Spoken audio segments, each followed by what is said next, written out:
you.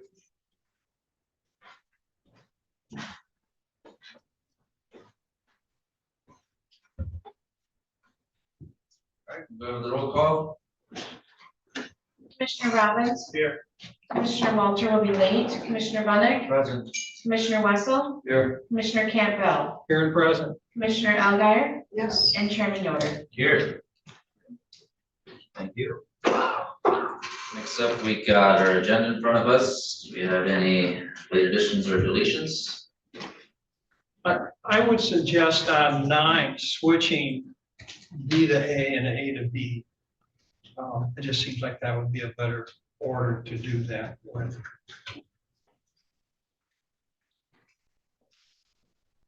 Work session prior to. Talking about the policy. Yeah, I would also suggest that we do the closed sessions after public comment. We've done that before. I think that we move, there's 2 of them, and so we other people aren't waiting while we go into closed session to do public comment. Pretty much the whole section of 9 do after public comment.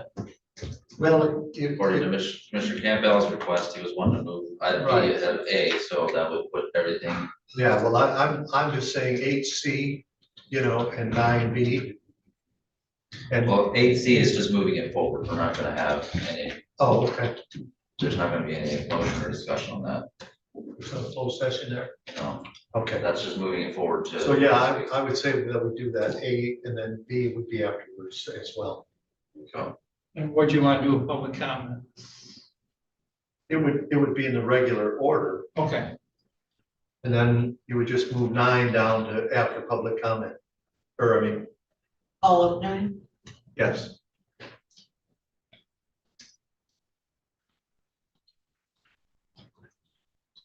All right, did you, do we have an amendment for the, well, now 9A, which was 9B, adding the 10/3/2025 in there as well? I believe Yes. that should be amended on the agenda because it'll be part of the motion. So just have that. It'll be attorney-client privilege correspondence dated 9/26/25 and And 10/3. 10/3/25. Yeah, I'm sorry, yes, we would have to add that on there. I was gonna do that when we made the motion, but it's good to know that now. Okay, so we're moving both after. After public comment, after the last public comment. Can I just say one thing? Normally, I would say public comment should go after an open discussion. In case the public wanted to talk about that, but I don't expect myself, I don't expect a lengthy discussion on the policy. But I do, I mean, other than to say, yeah, we got some inherent problems, we're gonna have to look at them. And so let's figure out a way to do that. Does that make sense? Yes. Any other additions or deletions? Not, I'll take a motion. I move to approve the agenda as amended. Or, All right, it's been moved and supported, discussion. Not, all in favor of that motion, say aye. All opposed, say nay. Motion carries 6-0. All right, next up, we are communications, an update from our administrator. Just a couple things. Along with most of you, I attended the PEC conference last week. I found it to be quite informative, in particular our county administrator. In particular, our county administrator meeting, which is usually on the afternoon of the second day. Most of those discussions were about the state budget, which was very much in flux at the time. As you recall, the day before, the legislature failed to meet the constitutional deadline for adopting the 2026 budget, but adopted what I think was I'm not sure how they legally justified it, but it was a continuation of the budget to avoid a shutdown of the state of Michigan. But the 2 things that were in significant flux for counties were both the revenue sharing and the MIDC payments. And right now, with the action the state took later, actually, Sunday night, Monday night, whatever, they finally did pass the 2026 budget. And the one thing that they did expressly indicate in that budget was that statutory revenue sharing to counties would be funded at the identical level as 2025. So the amount that's in our current budget for 2026, the budget proposal, is accurate. So we're good to go on that. The MIDC situation, I think, is still in a bit of flux. They've allocated a budget amount, but the process of having the grants approved is the indication that I've gotten from all the other county administrators is there, in the past 3 or 4 years, you ask for it and you get it. This year, a lot of the grants are being denied and being sent back for further information.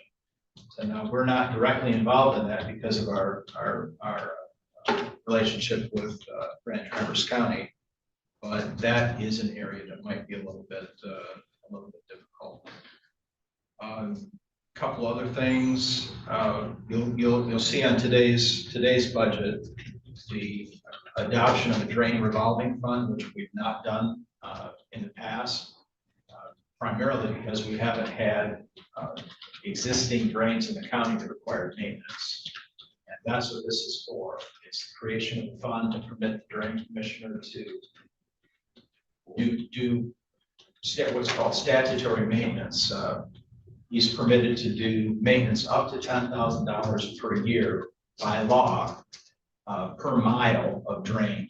So what this fund will do would be to create the Michigan statute provides that the county board from its general fund revenue must fund that to some extent. It doesn't specify how much is required, but it's based upon, projections by the drain commissioner. You hear a lot today about the maintenance assessments that he's going to be including for those drains. One thing that I think it's important that the public be aware of is that you do not have control as the county commission. You don't have control over what those assessments are. You don't approve them. The drain commission is required to give you an annual report in October, which is why we're doing it this month. It's required to give you a report, but an attempt to make those a non-political issue. The county commission doesn't have the right to change those assessments. I just thought that was important that the public be aware of that. Finally, we do have September 30th was the deadline for receiving our information technology vendor RFP responses. We've got incredible. I was surprised how many responses we did get. There were 8 qualifying responses. They ranged in monthly or annual costs from $50,000 up to $600,000. So we're trying to weed through what all that means, and we're very possibly going to approach it like they do when they score Olympic diving. Throw out the high one, throw out the low one, and then focus on those that appear to be more reasonable within the approximately $150,000 budget that we had for last year. So we hope to have, as a late addition, at our next meeting, a recommendation. We've had 2 meetings now trying to weed through all of that, and we think we have at least 2, maybe 3, possibly even 4 candidates that we're going to want to talk to further. But if we're able to get enough of that work done by next week, we will have a recommendation for you. I think of those that we looked at, they all appear to be qualified. A lot of it's boiling down to how they want to accomplish the work and how much they're going to charge. So we're quite pleased with that. Also, the RFP for audit went out last week, and while I was at the MAC conference, I already had 2 CPA firms approach me and say, we got your RFP and we're going to be bidding on it. One of them was the current incumbent Raymond, and the other one was UHY. So they told me that they're like, that's my update. If there are any questions, I'm happy to answer. I don't have a question, but just a thank you for the Friday update. I find that helpful. Thank you. Could I, did you end up with getting a, on the walkway over the dam? How is that set now? Did you get a legal opinion on that yet? No, I was hoping to frankly wait till the end of the tourist season to make a decision. I spent some time over there and I can see the dilemma. Yeah. As in, and I do think the county is in a precarious position either way. You put the lock on, people climb over and you create there's a legal term for that, where you encourage people to do something they shouldn't do. And then you don't put the lock on and you're open for an ADA. So I don't know what the answer is, but That's why honestly, I thought that the best solution was to leave the gate in place, but unlocked. So there is some level of deterrence that people will look at that and say, well, I can't go. They won't even check if the lock's there.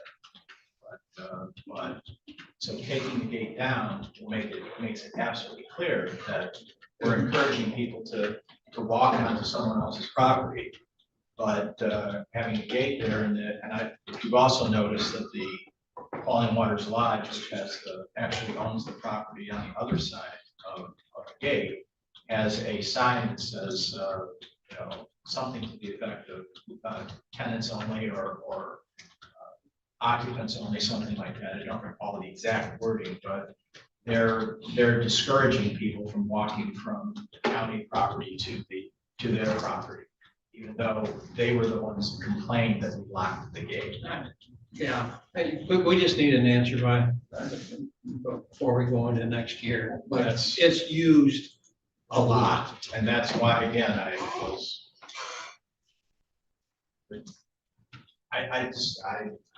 think the best solution may very well be to leave the gate, leave it unlocked, but then perhaps add a sign that says the county property ends at this gate. That will resolve a lot of those issues. until I actually saw it. That was the first time it really sunk in that there's no wind there. I'm glad that you took a look at it and saw the dilemma, because definitely. Speaking of dilemmas. That's not good. But yeah, it is. It's under the table, so. It is a bit of a dilemma. There we got brown carpet. So. All right, any other questions for Thank Nick you. here? Appreciate it. Mr. Allen? Yeah, we're gonna make it. All right, with that, we'll move on to Networks Northwest, and I believe we have Jane here to give us an update. Good morning. Good morning.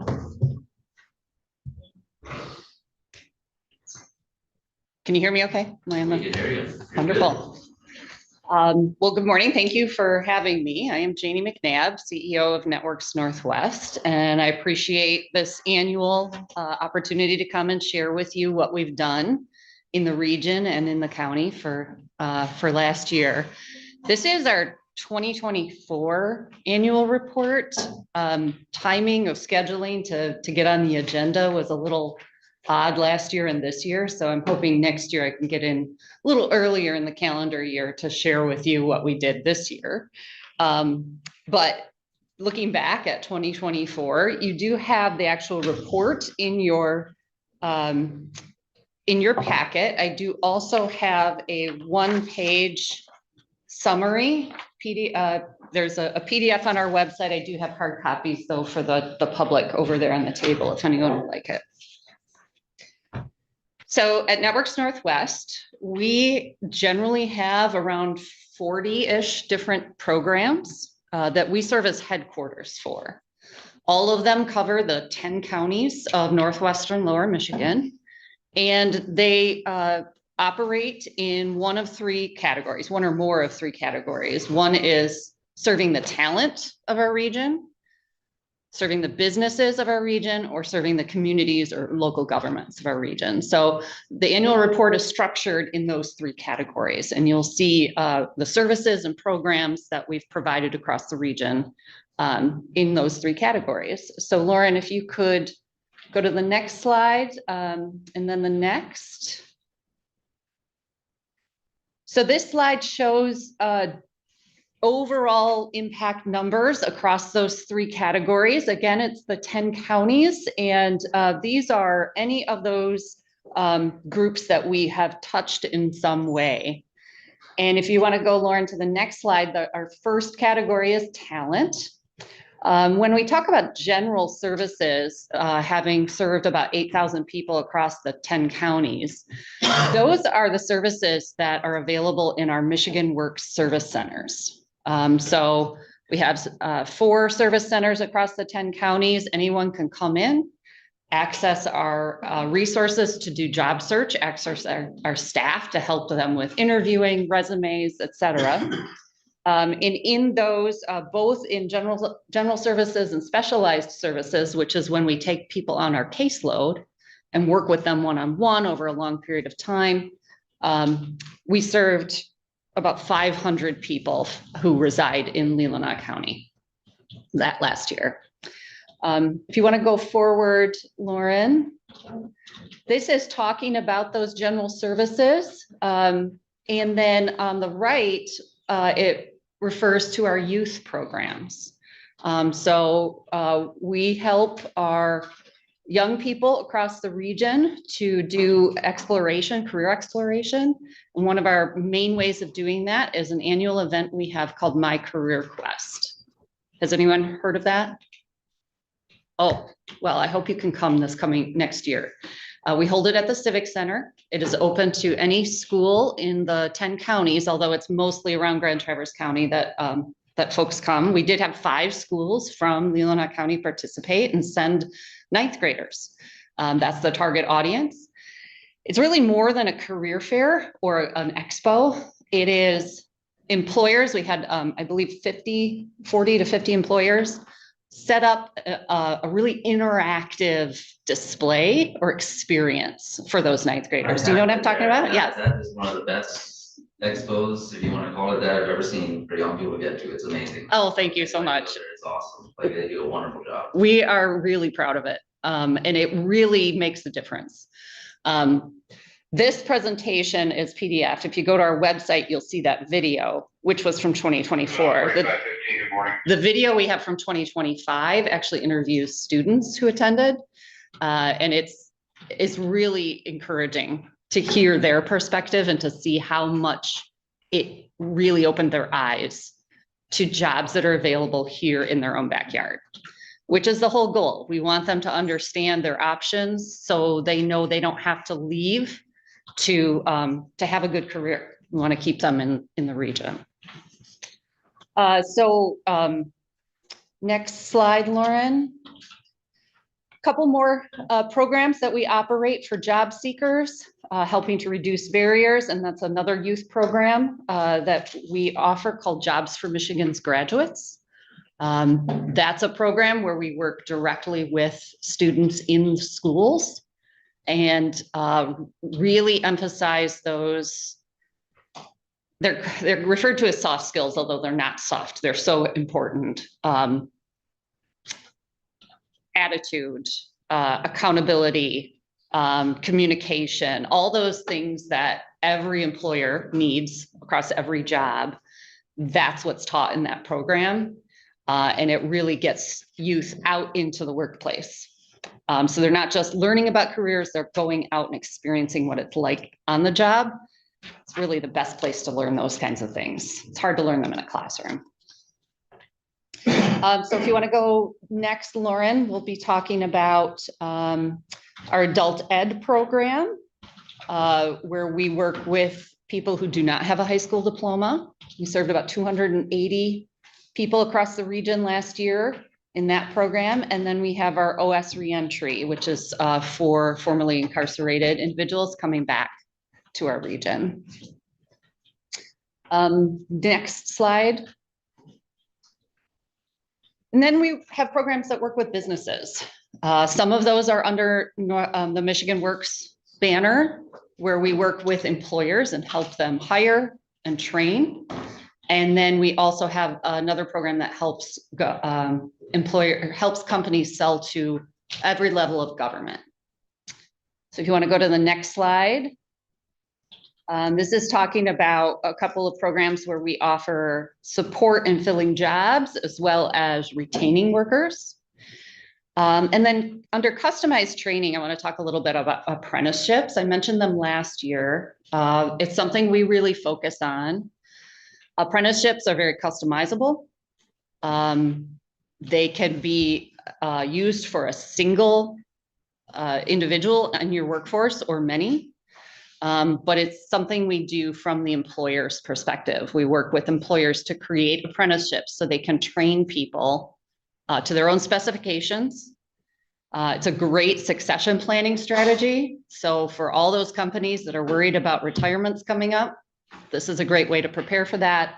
And we sometimes have grants to support the cost to the employer, but our main service is that we help them create a training plan and get registered with the Department of Labor so that person gets that registered apprenticeship certificate or credential. It's probably the best workforce strategy for a rural area like ours. Larger cities will do large classes, you know, in a particular occupation that has a huge number of people they need. We're just not like that. We have a lot of different businesses with a lot of different occupations, and we want to be able to help them individually. And that's why apprenticeships work so well for us. So it's what we've put a lot of focus on. If you want to go to the next slide. If you look at that right, the one on the right, investing in new markets, that's our Apex Accelerator program. It used to be called PTAC. World of acronyms, I'm sorry. But its whole purpose is to help companies navigate the systems for getting contracts with government entities. I do have an example from Leelanau County for you. Our program has worked with Thompson Surgical Instruments since 2017. And just in 2024, they secured over $307,000 worth of government contracts. That was a combination of some universities really across the country, University of Texas, Ohio State, Iowa, Kentucky, as well as the Department of Veterans Affairs. So they're a company that you probably wouldn't think would have a market with the federal government, but they do. And it's an opportunity that we want our local companies to have. And this Apex program makes that possible. A lot of really big companies in other parts of the country and the state have whole departments dedicated to this, but our small companies don't have that capacity. So we step in and help them with that. And if you want to go to the next slide, Lauren, this is our community planning department, where we work with local governments. They'll hire us for planning projects, master plans, recreation plans, et cetera. And then we've had some regional planning projects that we've done over the last couple of years. If you want to go to the next slide, Lauren. We did a childcare plan, and we did a study on the economic impact of outdoor recreation, that industry. And if you go to the next slide, we did hazard mitigation plans.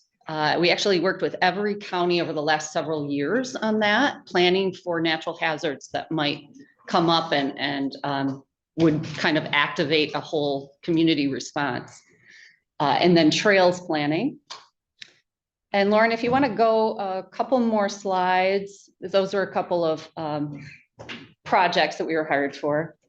But then overall for our organization, this is our summary of our financials. point out revenue by source, about 48% of all of our funding sources combined come from the federal government, 41% from state. And then we have the rest in private and the contribution made by the counties. So I want to thank you for that contribution. It makes it possible for us to match some of those federal grants. And then just also appreciate your kind of confidence in our programming by supporting us in that way. I'm happy to answer any questions. Yeah, well, I was just, you talked about activating childcare. Is there a study on it? I mean, some of the things that are in there sound like that we could use those for our early childhood development. Yes, so there is a study that was done in 2024 and it's out on our website. It was really just quantifying things that we know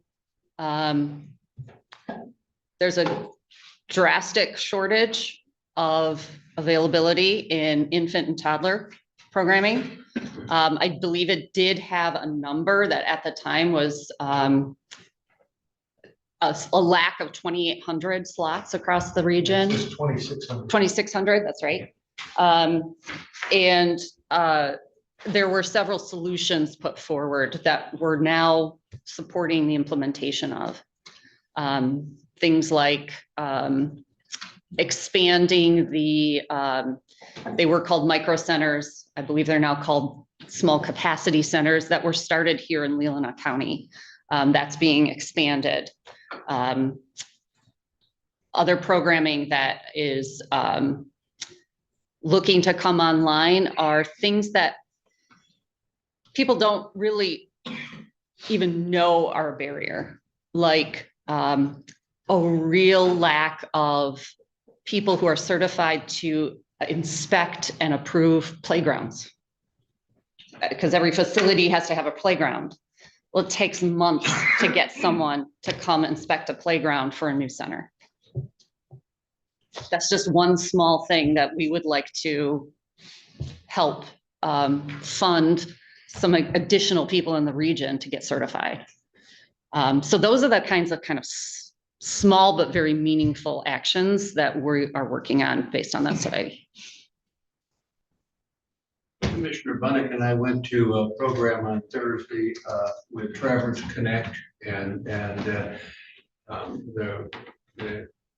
planning and visioning that they've been doing. What they did mention you in that program, but what's your relationship to Traverse Connect in the regional plan?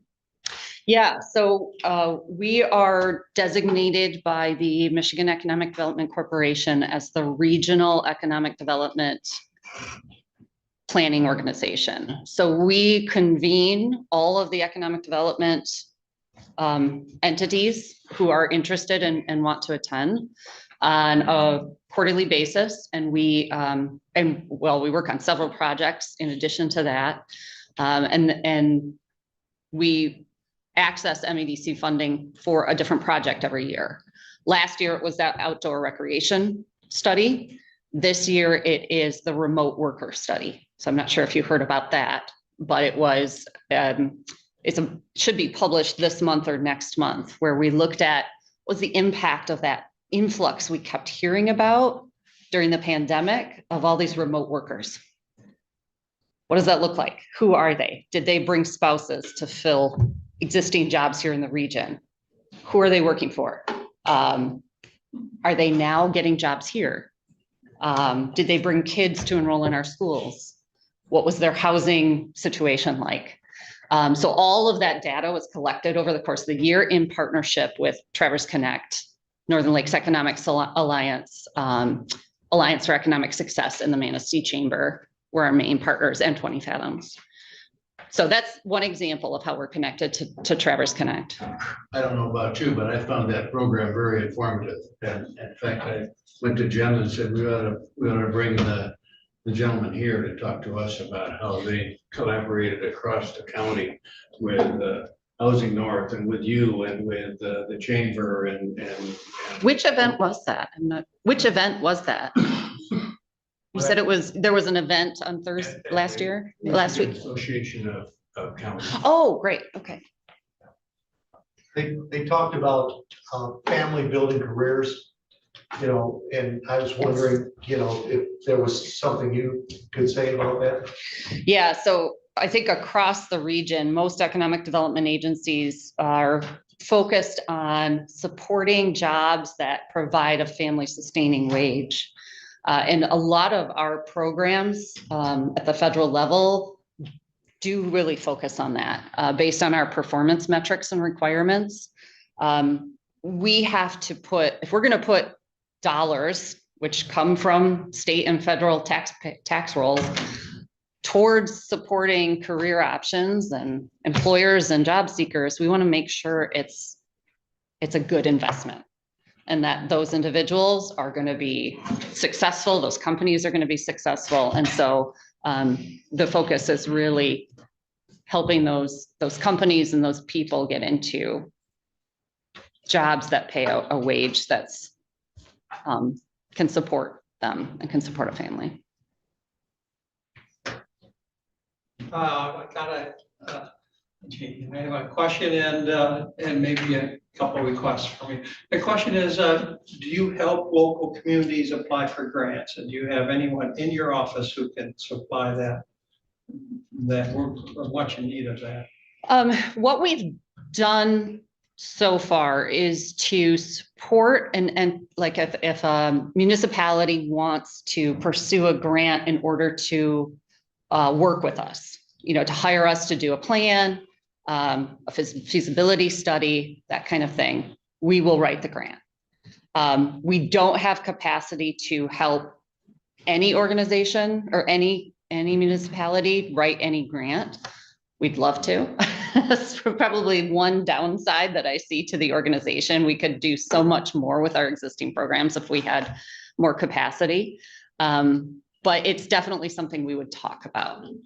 If any, and especially the counties, since you are basically our members, we would talk to you about that. Yeah, I think that would be a service that we would welcome. Okay. And if you could talk about there were some mandates coming down from Washington, and you had talked about what a good position that Networks Northwest was to meet those mandates because of how you handled your mission in the past and record keeping.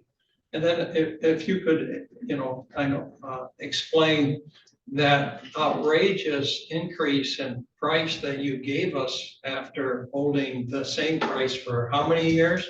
How many 25, years? 25 years, yeah. 25 years. Yeah. Okay, so first question is, the Trump administration has really prioritized apprenticeships. They've called for 1 million apprenticeships across the country in the coming year. Michigan is 4th in the country in terms of apprenticeships, even though we're 10th in terms of population. So the state is really in a good position, but our region is also a leader in the state because we have put so much prioritization on apprenticeships as a workforce strategy. So we believe we're in a really good position, even though at the federal level, they're looking at cutting, they're looking at restructuring workforce programs. So that's one reason. The second is, as a regional entity, we are unique. We are the only entity in the state that is both the regional planning organization and the workforce development organization under one roof. So our purpose is to provide that headquarters function to all of those different programs and have an economy of scale and be more administratively efficient. So again, that's something the federal administration and all of Congress is calling for. How can we be more efficient with our federal dollars? So that's something we're already positioned well to do. And then as far as the increase, we had this conversation at the Council of Governments Board meeting, which Commissioner Campbell is kind enough to attend on your behalf and has been, I really appreciate your participation and your engagement. In 2000, the year 2000, it was decided how the counties would contribute to the organization, was based on a formula of real property value and population, and then it never changed for 25 years. And so I went to the Council of Governments Board and said, this has never changed. It was based on a federal grant that we got at the time that had to be matched. This is the new number, and this is the new calculation. And Leelanau County did get a bump because of the property values. But really appreciate that, we've got your support, and any contribution is really welcome. Appreciate it. I think we need to get a break on our property value. Anytime property values are in an equation, I think we need a break because it doesn't affect most of us. Oh, Most of us. across it, there's, yeah, it's the, people, yeah, like it's with- the coastline probably. Yeah. Yeah. So I want to ask one more question for you. We sometimes see you doing lots of things with your partners in Grand Traverse County. Mhm. And you did present one business connection that you had in Leelanau County, but are we getting our fair share? I think I would love to do more in Leelanau County. One example is the Going Pro Talent Fund. That is a grant provided by the state that we administer, but it is competitive. So a company has to apply. We will provide support.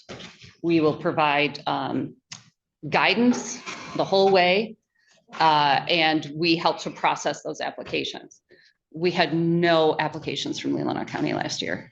And I don't know why. We held information sessions. We worked with the chambers.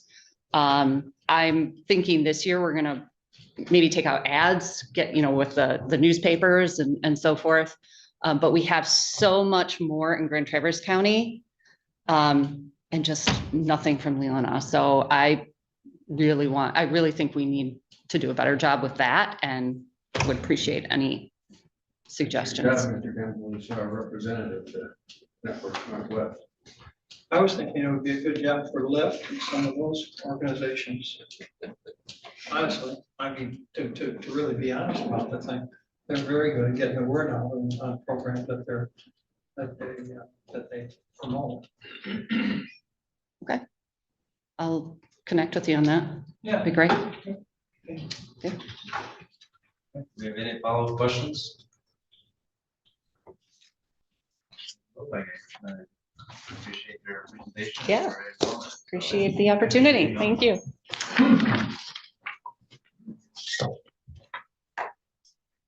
All right, with that, we are moving on to our first public comment.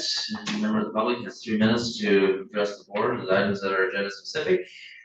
Do we have any public that wish to offer public comment? Yeah.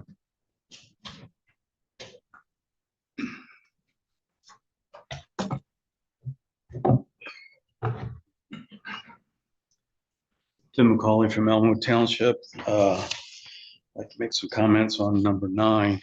Good morning. We now know that outside counsel has issued his opinion regarding employee grievances filed against the county administrator. We understand it has concluded no county personnel policy was violated. But here's the problem. Opinions only answer the questions that are asked, and when those questions are screened through HR, routed through potential influence by the administrator, and framed only in terms of narrow personnel policy, the outcome is predictable. That is not independence. It appears to be a managed process. By your own access to council policy, department heads must get approval from the administrator or board chair for contacting council.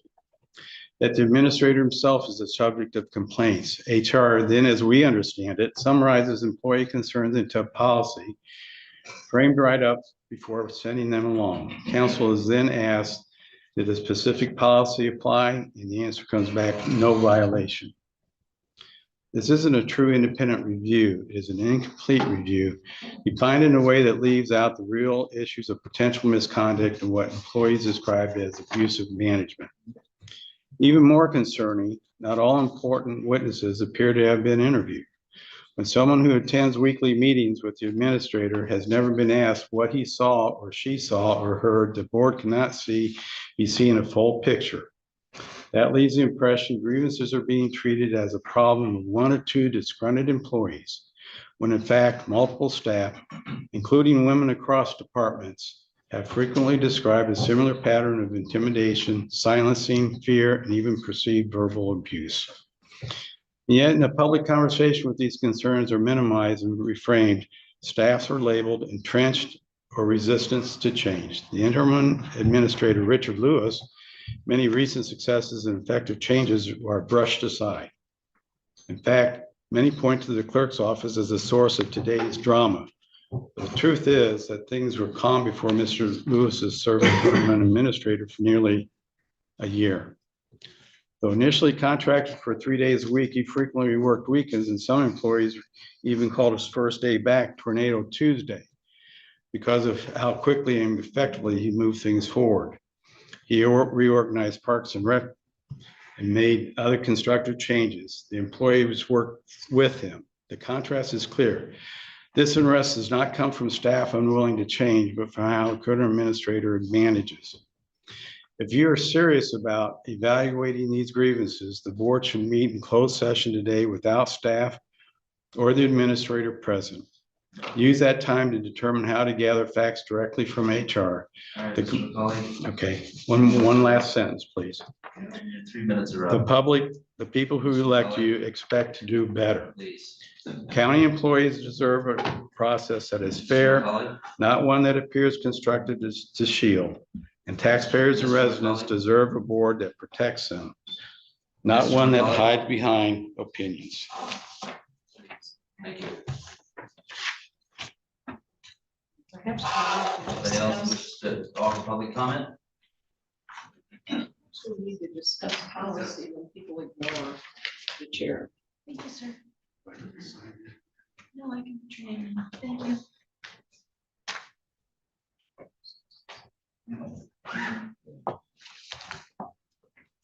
Good morning, I'm Renee Weiler, and I'm from Lake Leelanau.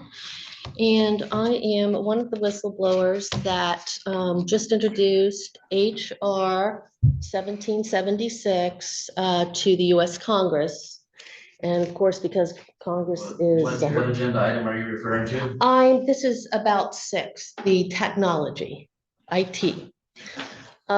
This addresses all of the third-party software systems who are harvesting our data and using them nefariously. This is very. Mr. Chair, I don't think this relates to the content of item 6, and I would ask that you wait till after the meeting. I object to that. This has to do with IT systems, and specifically Tyler Technology is in here. So I will give this to Clerk Zwicky, and she can put it on a PDF and give it to all of you. This is my contribution to the bill before Congress, the US Congress. And this is my MERS audits. I am the whistleblower that blew the whistle on Adam Schiff and all of his counterfeit mortgages. I am finished. All right, thank you. I'm giving this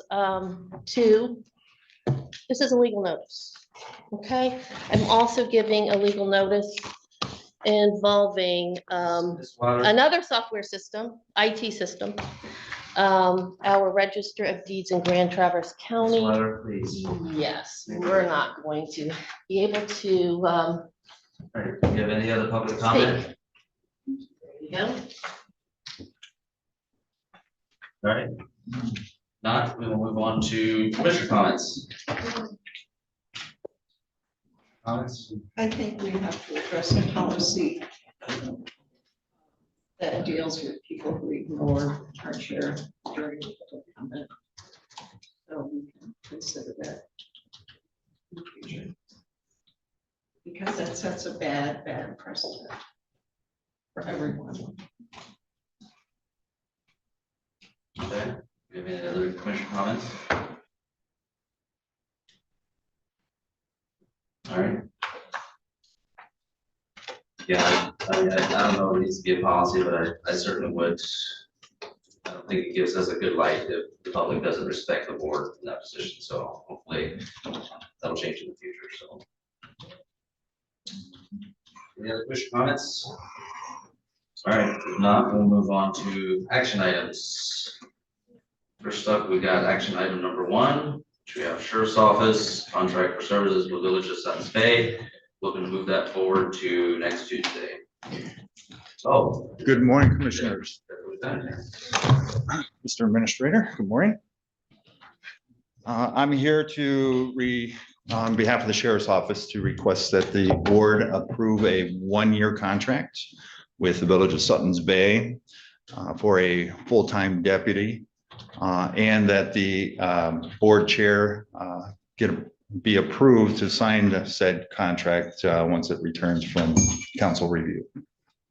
Perfect. So that's the document that got handed out. We don't even have to move forward because we got the information, right? You do. There we go. Thank you. Mr. Buddy?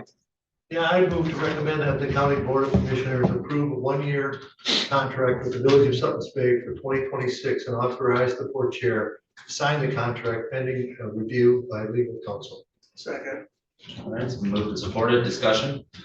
Just a comment, I hear all sorts of good things about the officer in Suttons Bay. He walks around the streets, and stops in the stores and stops with the kids, goes to the high school. He is a great asset to this agency. And he even leaves the township to help corral some cattle too. Yes, he's done that. I apologize. And he is all around. I mean, he's everywhere. I mean, I've seen him three times up and down my street, which is, I don't think I've ever seen before. So he's going everywhere. Yeah. He doesn't just sit there. No, he's very proactive, Yeah. Willing to help anyone in need. Oh my goodness, I apologize. I thought I shut all this off.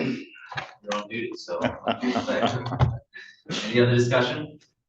Well, I certainly support this, but do you know what the price was last year? I do not. I do know that it did increase by the percentage of the collective bargaining agreement for wages, which I believe was 3%. 3%. I have that information for you. No major changes though. Change. And we're hoping that the next contract may be a little bit more lengthy than the 1 year after a year. We've been contracting with Suttons Bay for quite some time. It's just been on a yearly basis.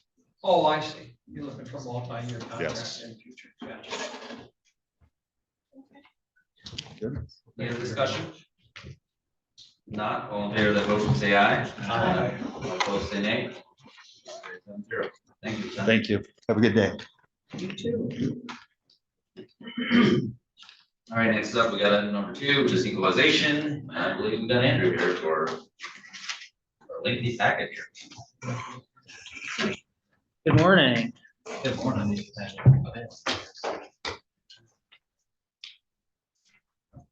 So you should have all received an electronic version of the report, and then also a hard copy in front of you.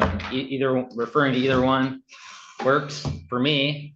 And I would just like to just I'll try to keep my comments on it brief, but I guess feel free to, as always, jump in with questions or comments, or as I think I've said before, I have 3 small boys in my house, so the only thing keeping me alive is coffee. So if you need me to slow down, just, jump in there.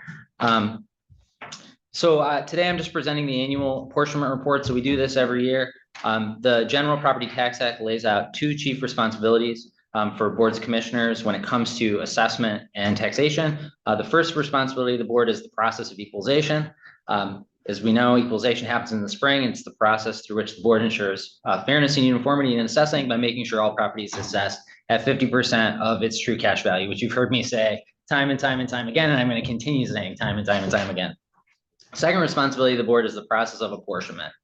And what that basically means is that the Board of Commissioners exercises oversight on how the overall taxable value of the county and the revenue that's generated by that taxable value is distributed across the various governmental units, so townships, villages, cities, and then as well as tax levying authorities throughout the county that operates within the county. So school districts, libraries, emergency services, public transit, that sort of thing.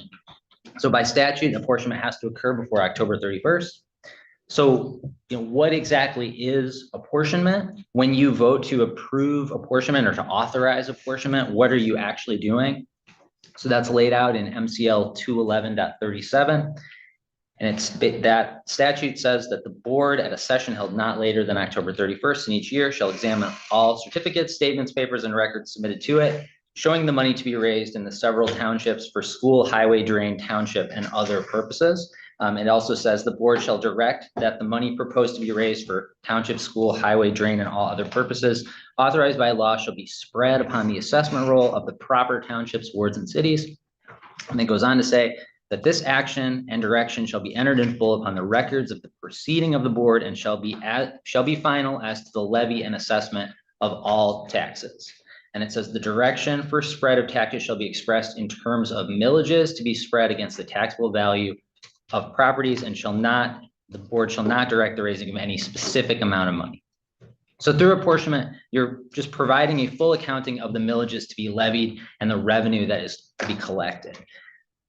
So in the last regular session on September 16th, the board approved the county's L4029 tax rate request form. So that form just identifies all those items that the county levies for. So operations, the road commission, senior services, and then the early childhood program. So in addition to the county itself, all of the other taxing entities in the county are also filling out that form and essentially returning it to the Board of Commissioners. So they all have the same sort of meeting where their millage is sort of decided on and identified. So again, some millage rates are set in the spring and some are set in the fall. So the whole, we always have labeled this in the past, we've just labeled this whole thing, the apportionment report, but the actual apportionment report that goes to the state of Michigan is what's under tab 15. That's what we actually submit to the state of Michigan to say, hey, this is what all of these taxing authorities within the county are going to levy. And that this form comes straight out of the states. They have a e-equalization site where as those 4029s roll into equalization, I put them up into that site. And then this form is like what comes back off of the state site. And so it's just a summary of all of the millages and what revenue they are going to generate. So if you want to do a deep dive into the millages levied in each township, that document is going to show you what those millages are. And we could also go and look at the 4029s. If you want to come to my office, we can sit and look at 4029s all day. But if you can, just to finish up quickly, and if you can bear with some stats from the broader report, I'll just identify some things that jump out to me. So the county's taxable value from last year to this year increased a little over 7%. From 3.9 to 4.2 billion in taxable value. And the county's taxable value has increased 355% since 1994. So about 930 million to 4.2 billion in that stretch of time. And that's also on tab 8. Those numbers. Sure. So again, if you look at tab 8, I know I was joking with Commissioner Campbell that I should have given everybody a magnifying glass on some of these. But on tab 8 or under tab 8, taxable value since 1994's taxable value was about 930 million in taxable value. And 2025 is about 4.2 billion in total taxable value. And that just represents a 355% increase over that 94 to 25. I know that there were some questions last time at the budget session about the impact of the Great Recession. And Mr. Campbell and I talked about this yesterday. The only year that we saw a decrease in taxable value was in 2010. So in 2009, taxable value was 2.36 billion. And in 2010, it dropped to 2.35. So it was about a $15 million decrease. So really, in the grand scheme of things, that was not a significant decrease in taxable value. And then we've climbed, since then. When I look at this graph, I kind of see two kind of distinct eras, I guess. 1994 to 2020, your average increase in your taxable value was about 4.6%. And 2020 to 2025, we've seen a taxable value increase on average of 6.6%. So, I mean, you can just see, looking at that graph, just taxable values just seem to take off around 2020. And that makes sense. That corresponds with the 2 years that we've had the highest inflation. So 2023, we had 7.9% inflation. 2024, we had 5.1% inflation, and that was hitting that 5% Headley cap.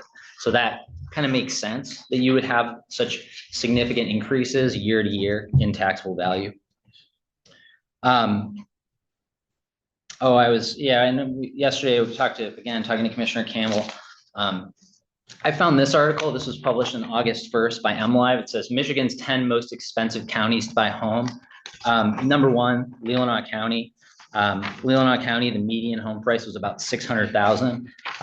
That's followed by Charlevoix, Emmett, and then Grand Traverse County.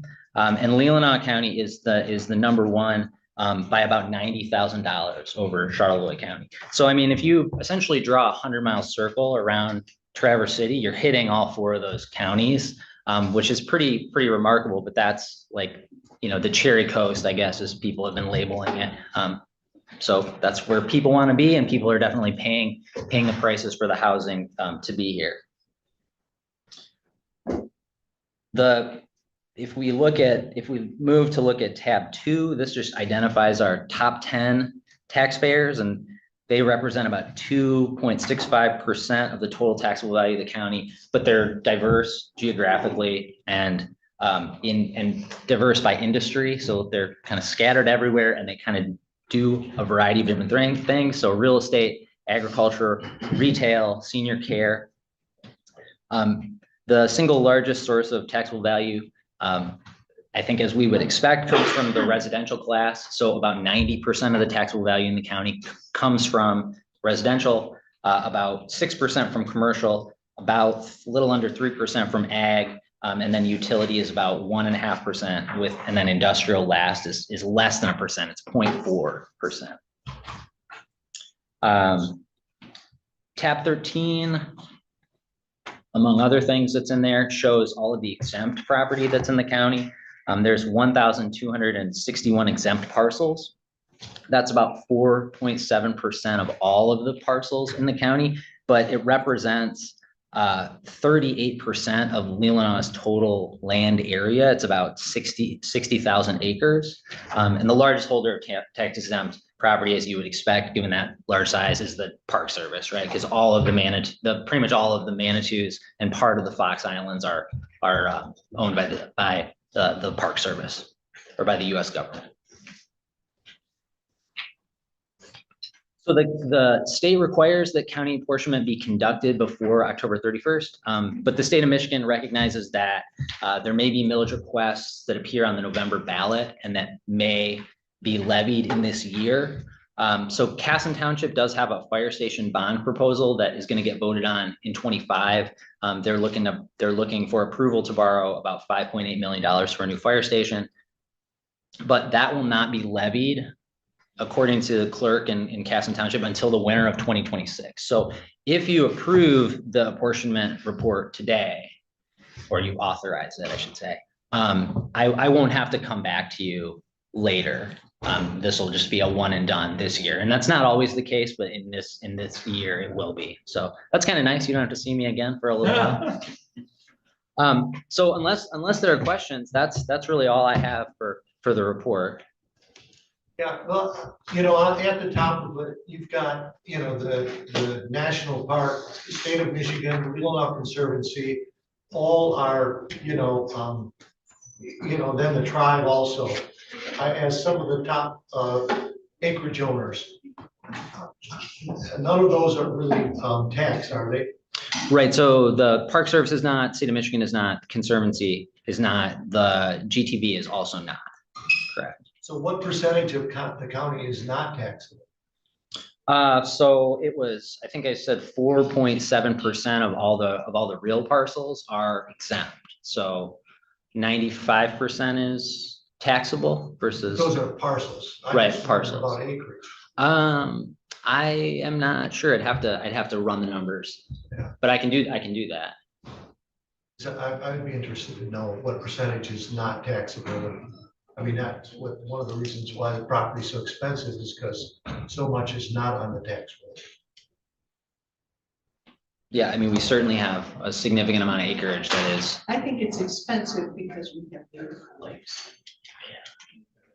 And that includes the Manitou from Fox Island. Right, but the more you take off the tax roll, the more it increases the value of what's left. Because it's not going to be buildable. We should drain our lakes too, because then we'd have more land to build on. Any other questions? Just, yeah, if I could, I'm sorry,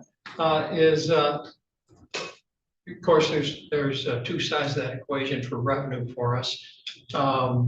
Could you talk a little bit about how Headley would temper how much, by lowering our millage rate, how that would temper the increase in tax revenue, property tax revenue to the county? Right, so the way that Headley works is that if the increase in taxable value between one year to the next is greater than the rate of inflation, then we have to reduce the millage rate to not collect more than that increase. So Headley just works. Headley is one mechanism that just works to restrain the increase of taxes or tax revenue. So, I don't know if that. well, I just didn't want folks to anticipate that we were going to receive a 7% increase in revenue, in that we're probably going to have the millage rate will be lowered, which will temper how much we receive. Right, so the increase for 2025, the CPI, I think, was 3.1%. So that is for this year was the maximum that your taxable value could go up regardless. I mean, unless you did something like you added an addition or something like that. I'm not sure what it's going to be for 2026. The state will let us know in October. They'll tell us what the CPI for the state of Michigan is going to be. I'm actually looking forward to a meeting in a few weeks where we're going to have like a roundtable where all the equalization directors get to weigh in on what our guess is. But I think we're hoping that it's going to be less than 3%, hoping that it's going to start coming back down to sort of the kind of traditional like lower inflation regime that we're sort of used to, retreating from those high, 5%, 4.5%, that sort of thing that people have seen in the last few years. That should give taxpayers hopefully a break. That's what I appreciate about it. I go and I talk to Andrew and, I think sometimes government employees get a bad rap because people think all they care about is the government. You talk to Andrew and he's genuinely concerned about higher property taxes and the effect on property owners and residents. So I appreciate that. And Question for you, Andrew. What percentage of our properties are non-homestead or I think I haven't done the analysis in a few years. I think it typically hovers around 50%. Although I think that may only be the residential class. I think the residential class is about 50% homestead, 50% non-homestead, and it fluctuates a little bit every year. But I know I have an analysis that I did, not in 2025, but fairly recently that I could dig out for you to look at. You know, I would appreciate that. I know Cleveland Township has an ordinance for short-term rentals, but it would be interesting to know if we are losing homes to buyers who want to rent them out. Yeah, I did just see an interesting analysis that was done by Target Point Consulting. So I don't really know like how, if there's a slant or not, but I saw an analysis where they looked at Traverse City and they said that about 75% of the Airbnbs in Traverse City were commercially owned versus like owned by, a family. And so that obviously is going to drive up the cost of housing for, regular people, right? If companies are purchasing those homes. So. That has been a huge driver for home prices because there are just fewer homes available for families. So that would be an interesting. Well, I will certainly dig up the homestead analysis, and then you can take a look at it. I usually, if you're on Instagram and you want a good account to follow, I forget his first name, but Oltersdorf has a really good real estate, and he has asked for that kind of analysis and then put it out on Instagram. So he always has good analysis to look at about our local housing market, such that even I go and like scroll through his posts and look at it and go, oh, wow, that's expensive. So. Yeah, I hope that townships will all look at short-term rental ordinances to preserve their neighborhoods. All right, do we have any other questions from commissioners? All right. Thank you. We have our artwork. Have a good morning. Oh, yeah, we do need a motion to accept that report, don't we? Claire? I move to recommend to the County Board of Commissioners to approve the county apportionment report, L 4402. Second. Moved and supported, discussion? Not all in favor of the motion, say aye. Aye. Opposed, say nay. Carried 7-0. Awesome, next up, item number 3, we have clerk, run this to the county board of canvassers, or board of county canvassers.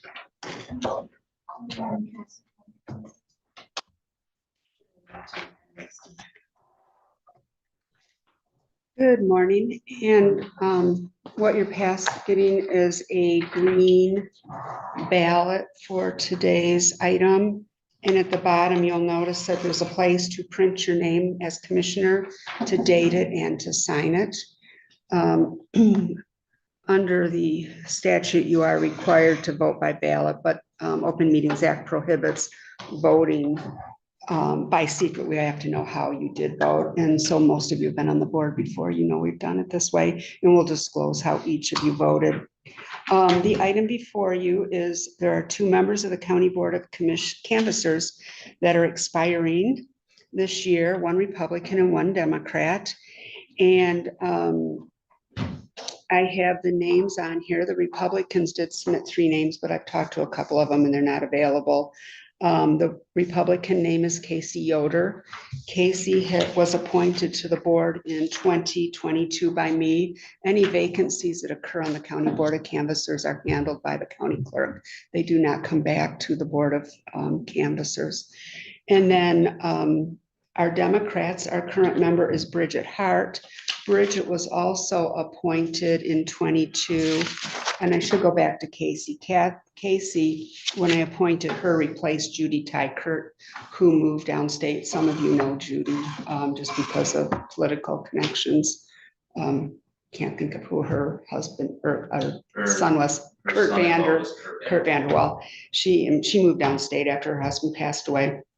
And then in 2022, on the Democrat side, I appointed Bridget Hart to replace Donna Dodd, who also moved downstate. And they were both very good members. Donna was a long time serving, very good member of the board. And so Bridget is also co-chair of the party for the Democrats, and she submitted her own name, Nancy Flanagan and Martha Shaver. And obviously, you're free to nominate whoever you want. If you have some other person, you can write it in. But I am recommending if you would consider appointing Casey Yoder and Bridget. I think they're fine members to the board. Not like other counties, we keep this board, it's very calm. They do their job, they know what their job is, and we'd like to keep it that way. So what I would need is, once you do all that, we'll go and record those votes. I'm gonna say how you each voted. So just one. You get to vote for one Republican and one Democrat, please. Just for the record, I did ask her to make sure it wasn't a conflict that I voted for my wife, and she. It is not. clarified that it's not, so. It is I just wanted. to You put think that out there on the conflict record.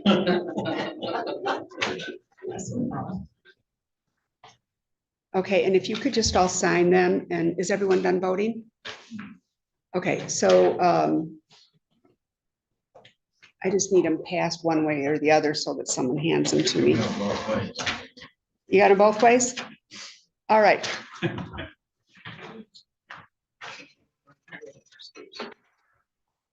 Jen, could you Trying just to hand figure those out to on me? that first one.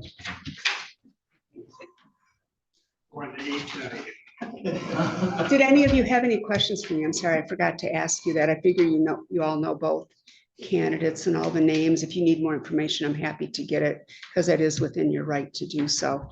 I just have Yes. a question on, there's only one Republican on there. No, there are two, and No, on our ballot. yes.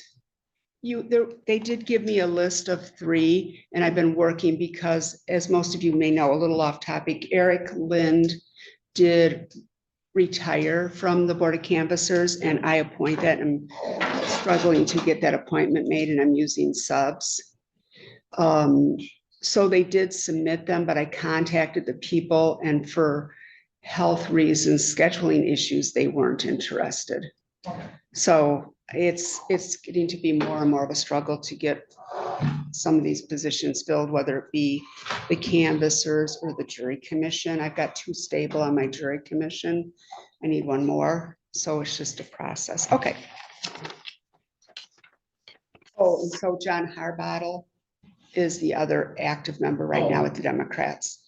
And so I used Susie Quinlan for my Republican. She used to serve on it years ago, and she does a great job. All right, so Rick Robbins did Casey Yoder and Bridget Hart.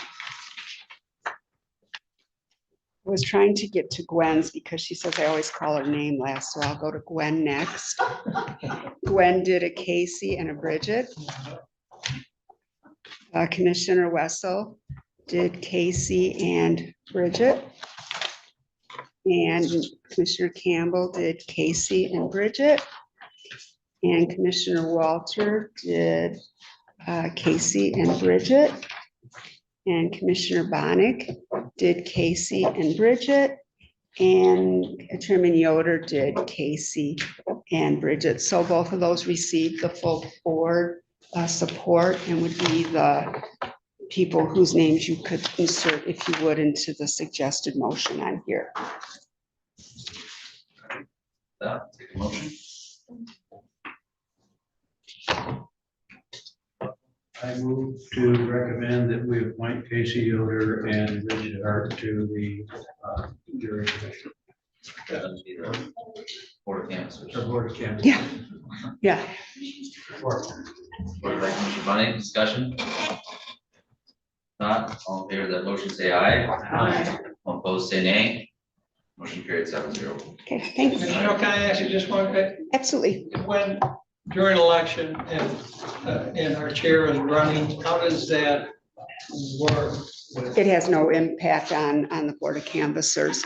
Would she vote on that? Or She we would, have- she's voting to certify the results. So the chairman is a good example. His mom and sisters work elections, and they work over in Centerville, is it? Centerville. They are not allowed to work the election in the townships in which Steve is on the ballot, and that would apply to all of you. Also, the canvassers can run as precinct delegates, but they cannot hold office. And so when I do get names from the parties, I have to look at them like, whoa, is so-and-so resigning from their township position? Because they can't be on the ballot, but precinct delegates can be. There is no conflict at all with Casey voting when Steve is on the ballot. But none of your family members can work in your precinct. They could work elsewhere, but there isn't a conflict with this. I'm just surprised. Yeah, Okay, well, I called and checked, no, I'm sure you're right. I'm still but surprised. precinct delegates can serve. We have precinct delegates in the room, but from an election perspective, precinct delegates aren't to us elected officials that impact this. Those are more party positions. Yeah. Okay, Okay. Any more questions? No. thank you. Thank you. No offense, precinct delegates. All right, next up, we have the Leelanau District Health Department. We got Dan here, I believe. Thank you. I'll just Okay. set Dan up. Sure. We have an opportunity to apply and obtain a MOOG grant, Marijuana Operation and Oversight Grant from the state of Michigan for the fiscal year ending September of 26. This is coming to us a bit earlier this year because the state of Michigan has changed the application process from December to October. And Dan is here to present. Yes, thank you, and good morning, commissioners.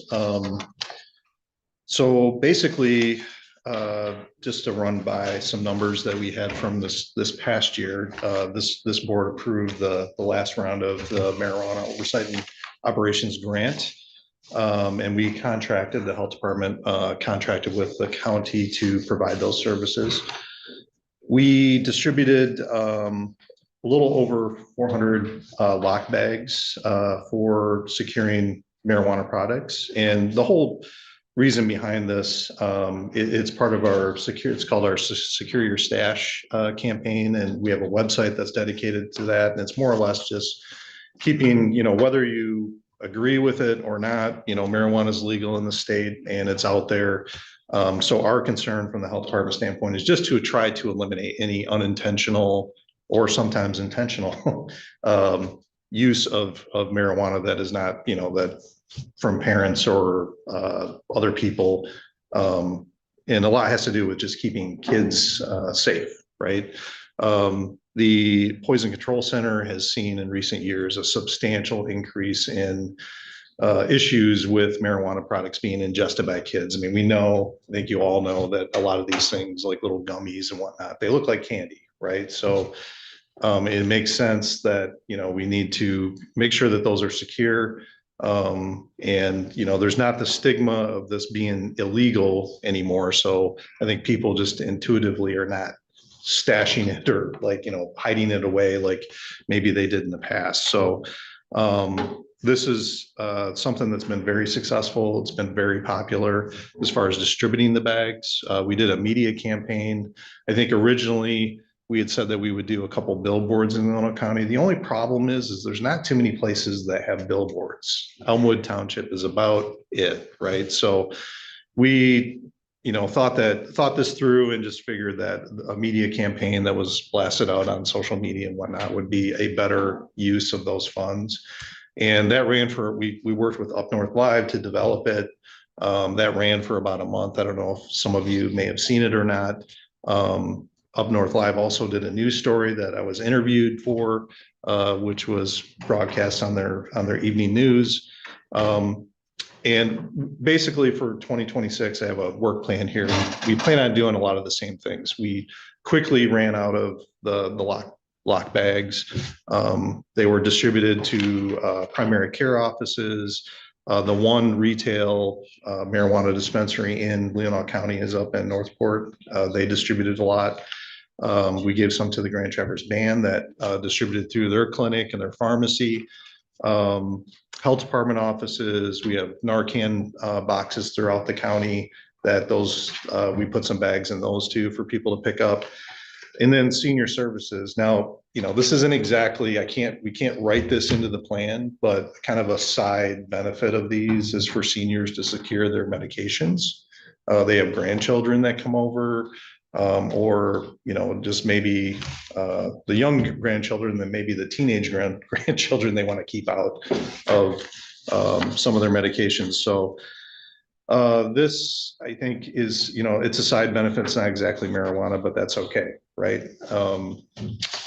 And, basically looking forward, we hope that we could contract with Leelanau County again to do this project. We anticipate that we haven't got official word because of all the last minute budget stuff. I mean, usually the budget's done in June. It's, because it went to the 11th hour.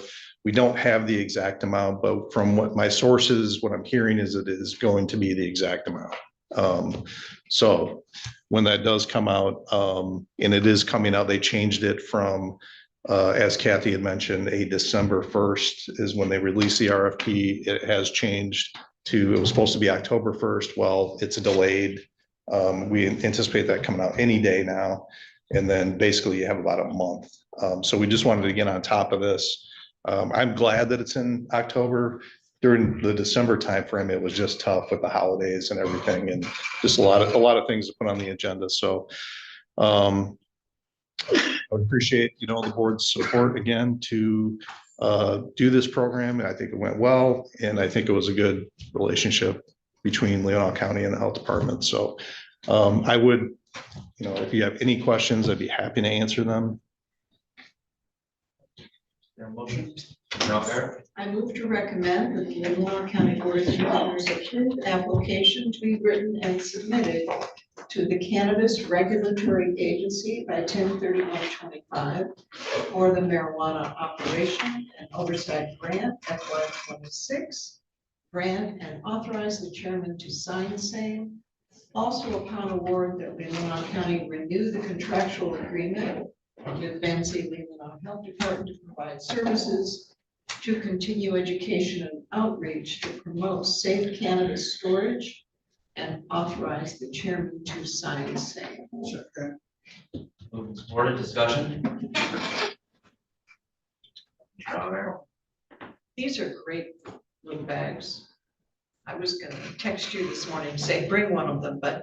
Oh, I should have, yeah. Good. Yeah.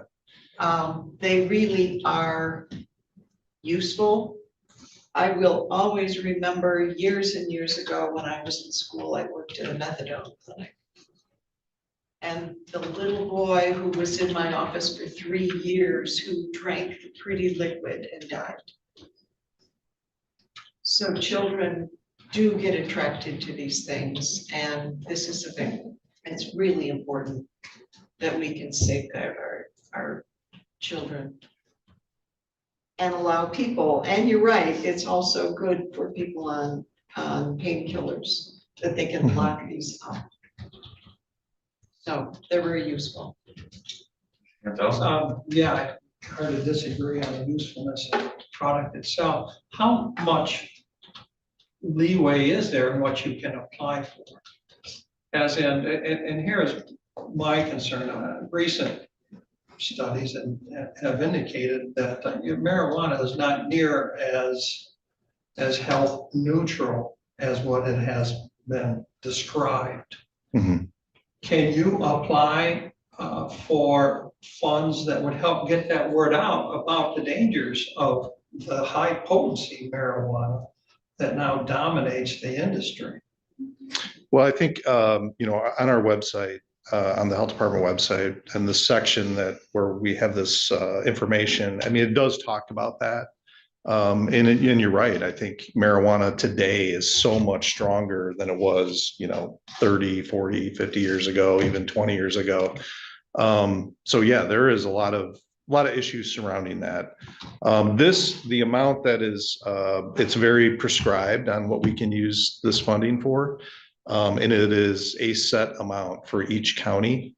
But, that doesn't mean that there could be other sources of funding that could be, sought to work on more of that, getting more of that information out.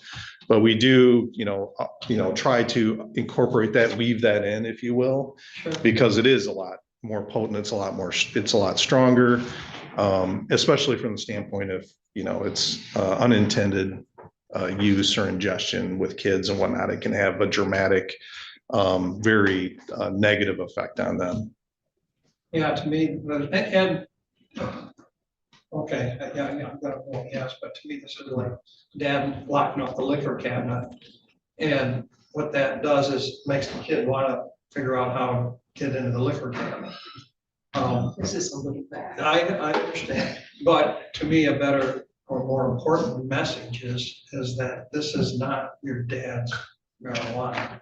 Or when I grew up anyways, this is a whole different animal, and the long-term health studies have really shown that these benefits that it was supposed to create are more than offset by the negative consequences in a lot of cases. I would totally agree with you on that. And like I said, I mean, we do weave that messaging in as part of this campaign, so we will continue to do so. I appreciate that effort. Thank you. Yeah. I did see one of the advertisements and you did include that in there about how it's much stronger than it was, and I think that was on YouTube that I saw.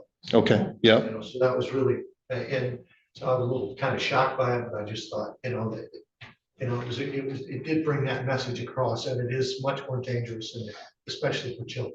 Yes. So I really like to keep that advertising up. Yeah, and the advertising, I mean, this past year, I mean, we paid, with the grant funds because we got grant funding from Leelanau and Benzie County. And part of that was used to put the content together. Now the content is together, so we can spend more on having it run longer and getting out, to casting a wider net, so to speak. So. Yeah. Thank you. The discussion? Not, all in favor of that motion, say aye. Aye. All opposed, say nay. Motion carried 7-0. Thank you. And I don't know if it would be, to ask your permission, appropriate to give a very brief, 30-second update on what's going on at the health department budget wise. Yeah, go for it. I know you have a long agenda and I don't want to No, but we're encroach. right in the heart of budget season, so go for it. Right. Yeah, so I just wanted to give you just an update.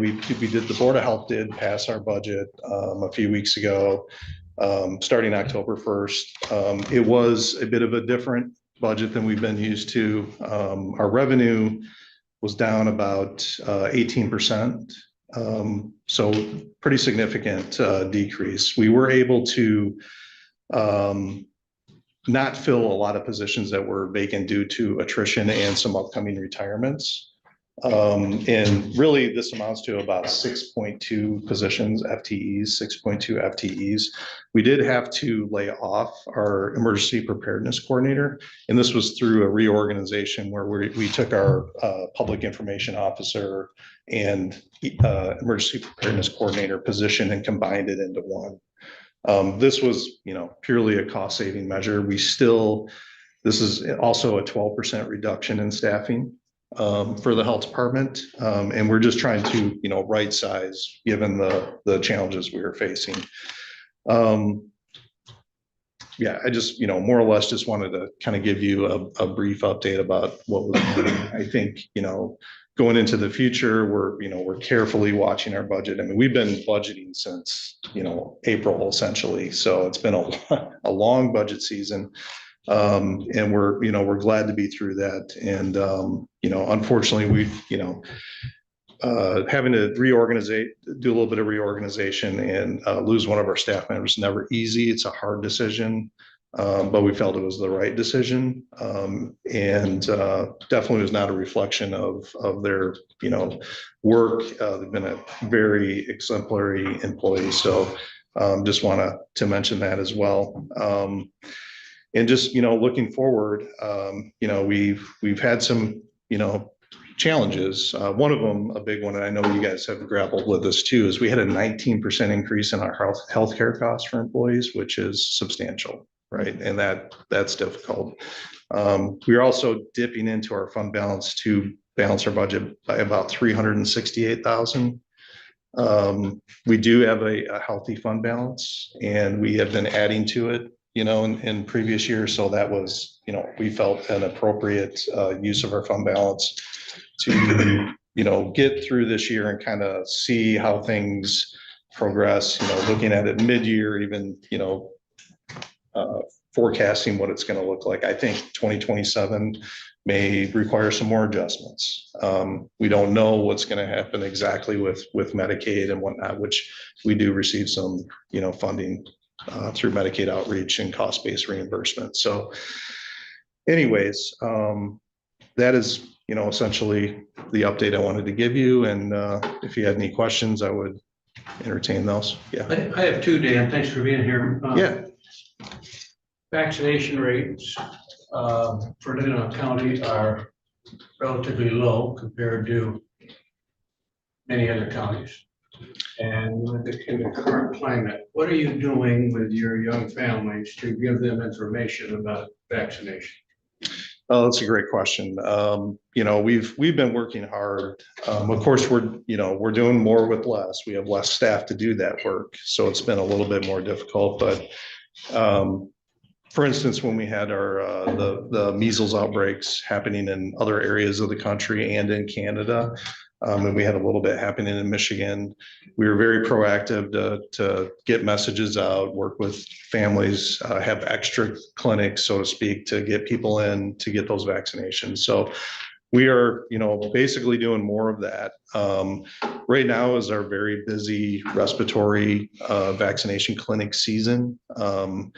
October, it's all hands on deck. We are doing extra clinics. We are out in the community doing clinics, going to,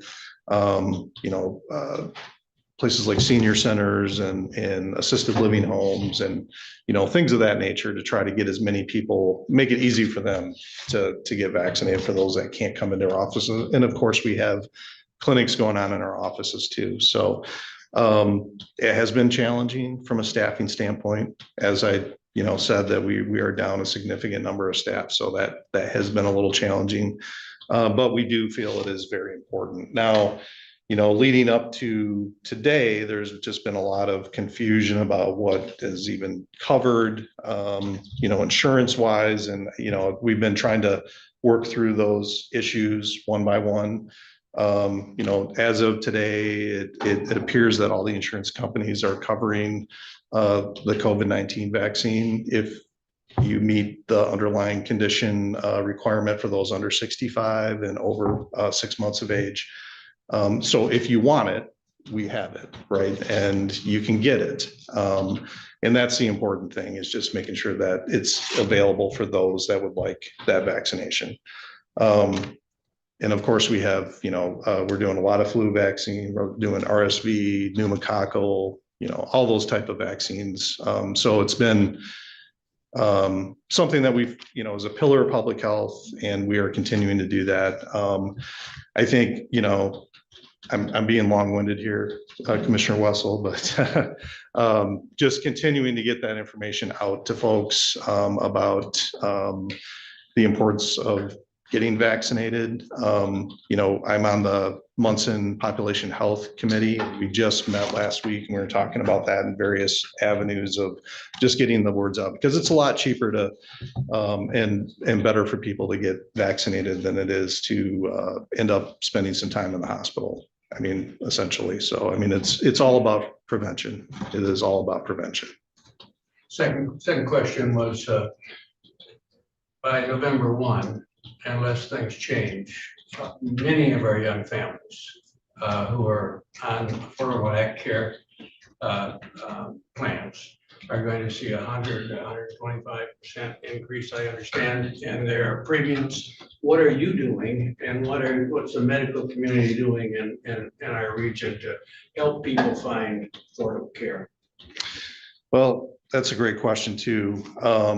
We are going to do everything that we can, working with families and whatnot, when they're coming in to determine, what their costs are. I mean, the bottom line is if someone that's on Medicaid, for instance, they may not seek services if it's going to be a huge cost for them because they have other competing costs, right? They have rent, they have, they need to put food on the table, they need to fix their car, whatever. And so that may become less of a priority, and that's a concern. That is very much a concern, not only from in public health, we're more on the prevention side of things, but just healthcare in general, people going to their doctor when they need to. I think it's going to be critical to find ways to mitigate those issues. Perhaps look for funding that you could have a sliding fee scale that can help out those folks so they can get in and get the medical care that they need.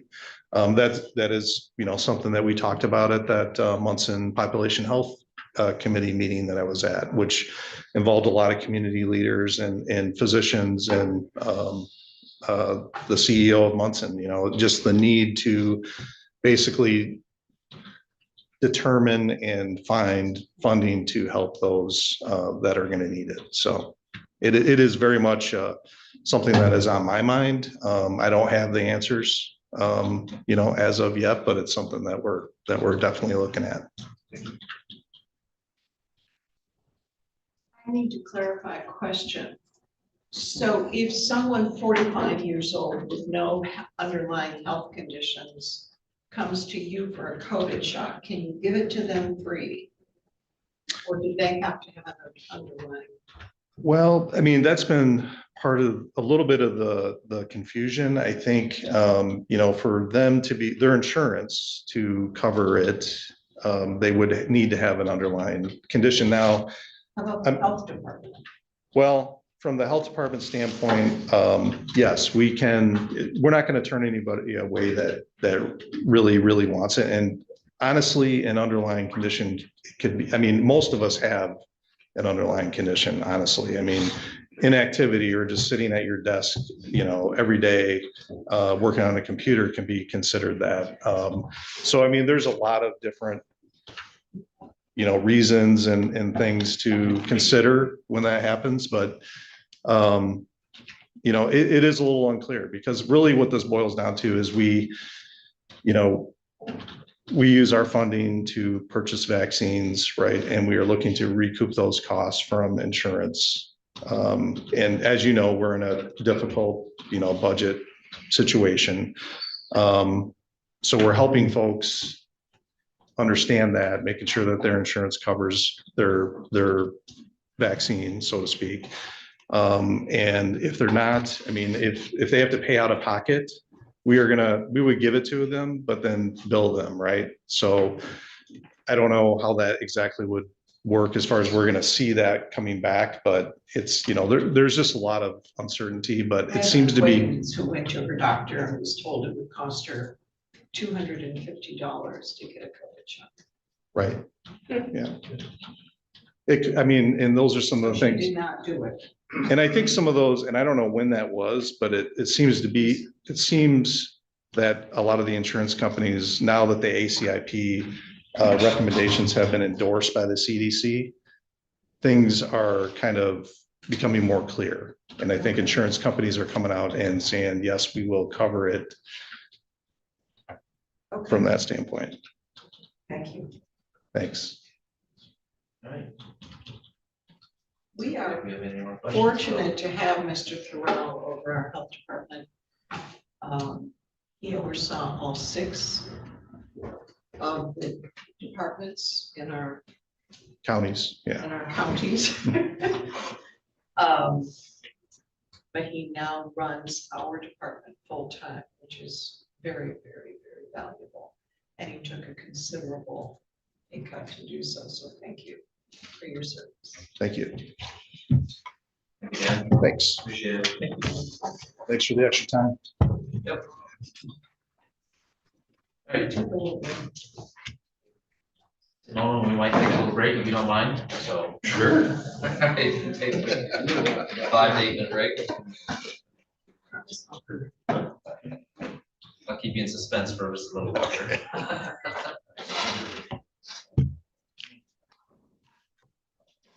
Sorry, could give you that better. clear answer. Well. Right.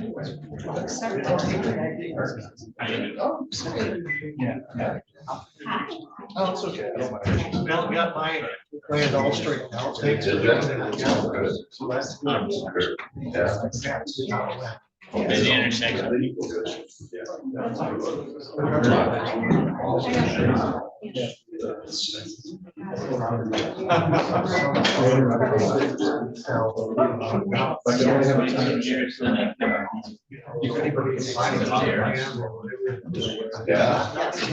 Of course, I didn't have any money.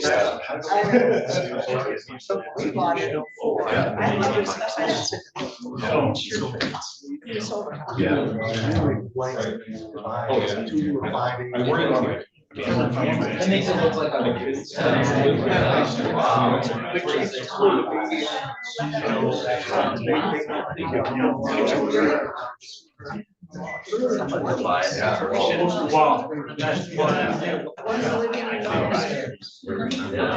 is actually really hot. That was your conference.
We gotta get going here.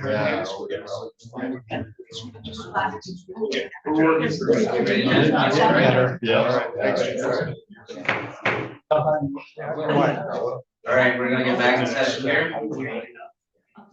Next up, we have our drain commissioner, Tim Owen, here to a couple items here, so you got the floor. Yeah, well, good morning, everybody. Good to see you again. With me here is Brian Sensi, our drain engineer. And I know we got an agenda ahead of us here, so I'm just gonna hand it over to him when it comes to the assessments. Okay, so the first item under 5A, the reports assessment 111 in your packet is essentially are the two maintenance assessments that the drain commissioner has levied for this year, and these are on the two drains that were completed prior, the Lake Bluffs drain and the South Bar Lake drain as part of it. So and the next item we'll get into what this is done under, but basically under the drain code law, once a drain is established, it gives the drain commissioner certain limits to be able to maintain drain infrastructure. And that limit is basically a financial limit of $10,000 per mile per year that they can expend in costs in order to maintain the drain. And when they do those assessments, as part of it, the apportionment, so basically the percentages that were used at the last day of review, which were for the construction of these, is so if someone was 0.15% of that project with the $500,000 price tag, they're saying 0.15% of $15,000 assessment. So the percent stays the same. These are 1 year assessments. So these were sent out last week because under the law, you have to get to the townships by the last, basically by October 1st. I think the law says the last Wednesday in September in the actual drain code. These were sent to Kathy. Kathy got in touch with both the township treasurers, so they knew that this would be coming as well, and that this is separate than the special assessments that are already on there for the Lake Bluffs. It's a 20-year period, and the South Bar Lake is a 10-year. If those are on their taxes, but this is a one-time goes on their taxes for this year. And it's collected and paid back, and then it kind of ties into this revolving fund, which is the next item. So these were, like I said, under the law, drain commissioner are allowed to do this per year and to assess these costs. If it was for anything that was like an improvement or a change, they'd have to go back through the petition process. Someone would have to petition either landowners or like a township or the road commission, or if they needed to exceed that dollar limit, they would have to do the same, get a petition, just like the establishment of the drain. So that's what item 111 is. It's basically just a information thing of letting you know that these maintenance assessments went on. Just as a follow-up, like this was, these were things that when Steve was here, we were trying to get cleaned up. And so actually the revolving fund was something that he really wanted to have set up when he left. Just because of the nature of things, we didn't end up getting this set up. So yeah, that's the first item. And then the second item is the establishment for the drain revolving fund.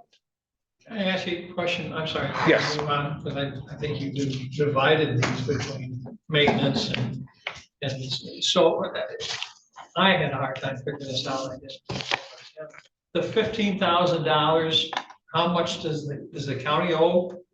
Yep, so there'll be a percentage. So whatever the county's apportionment was on each of those particular ones. So like on the Lake Bluffs, they're a higher percentage than the South Bar one.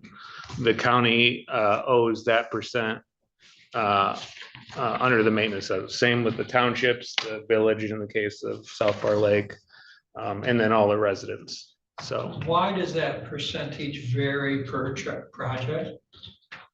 so the apportionments are based upon benefits derived. That's literally all the information that the law gives for the drain commissioner to determine the assessments on these projects. So each project is different. You look at what work is being done, who are the biggest benefactors, who maybe contributes most water to the situation that is then having to be fixed. So they take all in that consideration and develop an assessment role based off of that. And we have a day of review for each of these, which everyone is notified, and they can come in and review the assessments with the drain commissioner. These were already had back when we bid the projects and we're going to construct them. So drain commissioners then use that assessment role that they have, and they are allowed to do maintenance assessments yearly. Some counties, this is just a reoccurring thing on all their drains every year. A lot of counties, it's just as needed basis. So there may be a maintenance assessment 1 year and not for another 4 years. In particular, the percentage. I don't believe the county owns any land. Yep. In these drainage districts. Correct. So the counties, so landowners are assessed for obviously lands. So in the drain code, they're called at-large entities. So basically municipalities. So the county is assessed. The townships are assessed for benefits to public health, convenience, and welfare. There are 3 different items. Landowners are assessed based upon benefits derived. So that's the direction that the law, the drain code gives the drain commissioner to determine those. So he determines what the at-large assessments were, the percentages at the time. Let me stay with that for a second, okay? Does Leelanau County own any land in either one of these? No, and it has nothing to do with owning land. Well, why would the benefit change if the circumstances are exactly the same? That the percentage. Why would the percentage change per district if we don't own any land in either district? Yeah, it has nothing to do with owning land. The county is assessed for benefits for public health, convenience, and welfare. Does that percentage stay the same per district that we do not own any land in? They're different from project to project. I don't understand that concept. I don't understand that if we don't own any land, why we get more benefit in one project than the other. It just seems very haphazard to me. And it doesn't have to do anything with owning land necessarily. Which should mean it should be the same percentage. Every project is different. You may have an issue where, like our Schaumburg project, that is heavily involved with the road commission. So there may be a higher benefit associated with the roads, which in turn comes into play with the county and their percent. You may have a lot of runoff from roads, for example, that end up dealing with, and that may be the crux of the water issue.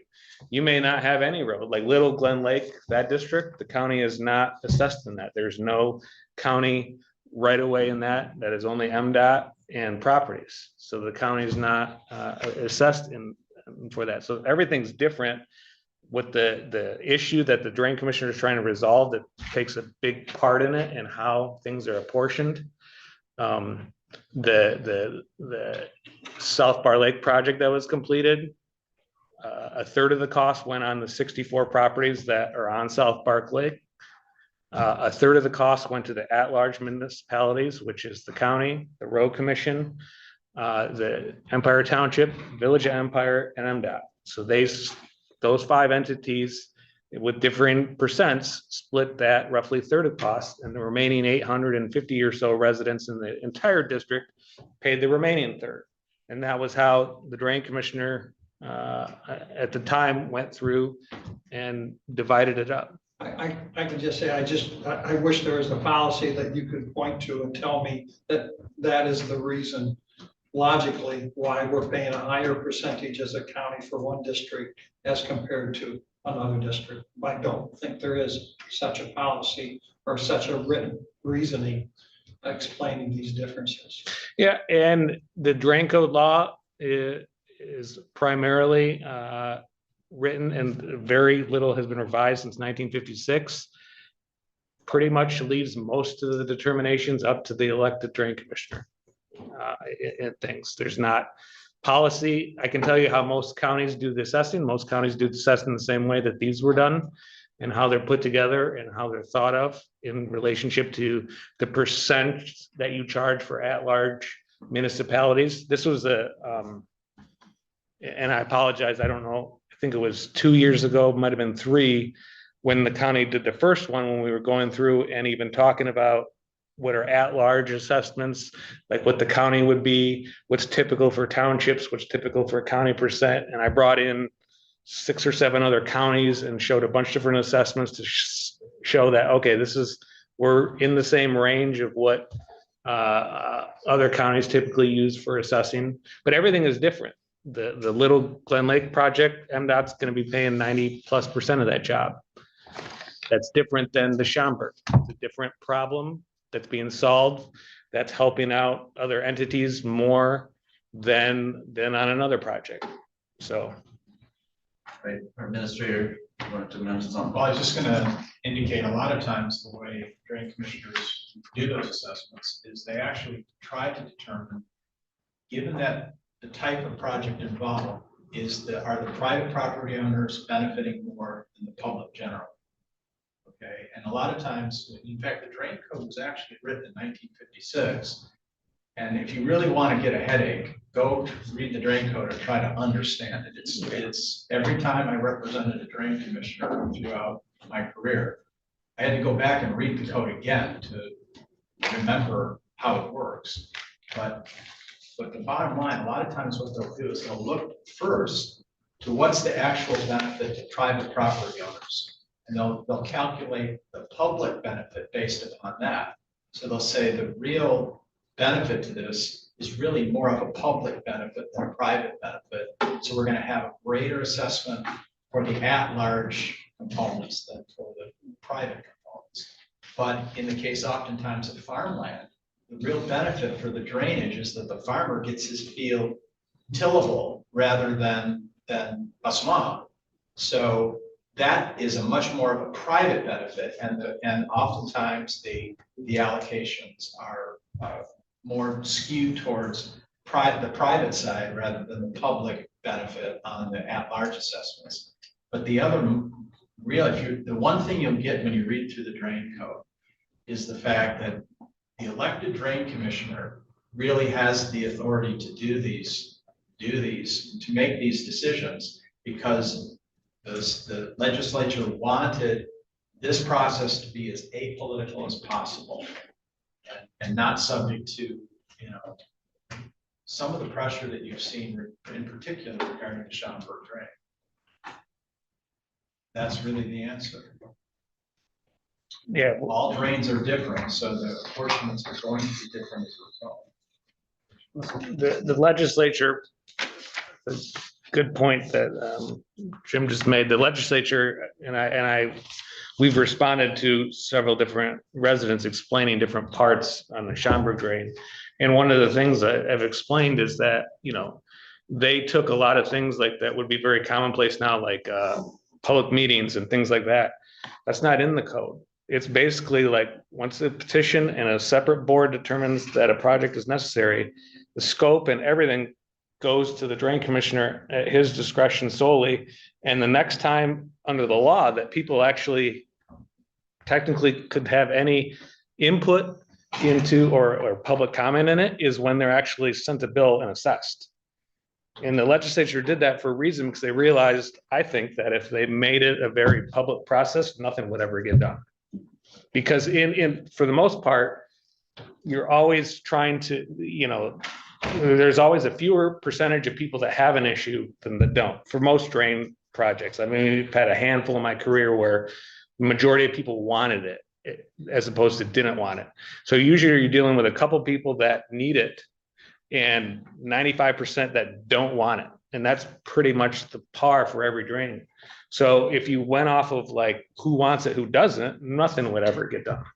So I think they wrote the law specifically to put the power in the drain commissioner's hand on those things and to make everything really under their discretion, because they realized that nothing would ever actually take place if that's why like cost is not a decision that board members are allowed to take in making their decision whether a project is necessary or not.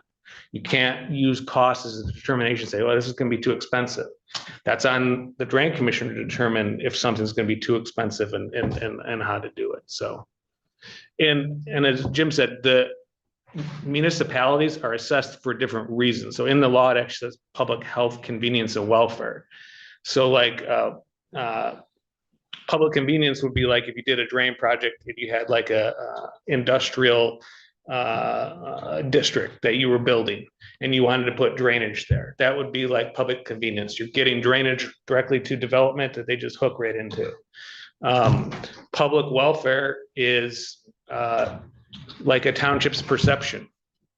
If you have a really low township and there's flooded all the time, and that's generally known in the community, and you're doing something to improve the drainage, that they ask the drainage commissioner to take that into account. Well, that's a very nebulous thing. That's not mathematical that you can point to. That's really at their discretion what they think.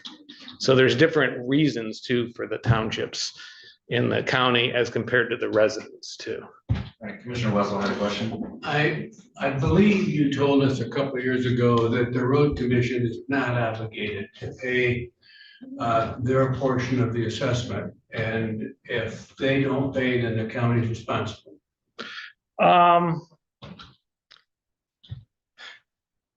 I think I said I wasn't sure if like the county can make the road commission pay.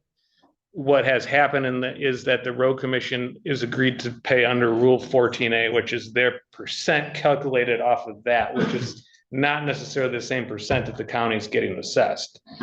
Okay, but Rule 14A allows them to take Act 51 monies and use those to pay. So they can take their Act 51 monies and pay for drain assessments. And that's what has been done the first couple. And that's one of the reasons that Tim and I met with them several months ago to go over what was coming up so that they knew. So it just allows them to use, but I wasn't sure at the time. I think probably if you could force them to pay. But I didn't know. Suggested we couldn't. Yeah, and I wasn't sure. I didn't, either the counties that I work with either do or don't is a thing. In conversations with the road commission managing director that I've had, a lot of that's been, there was a lack of communication.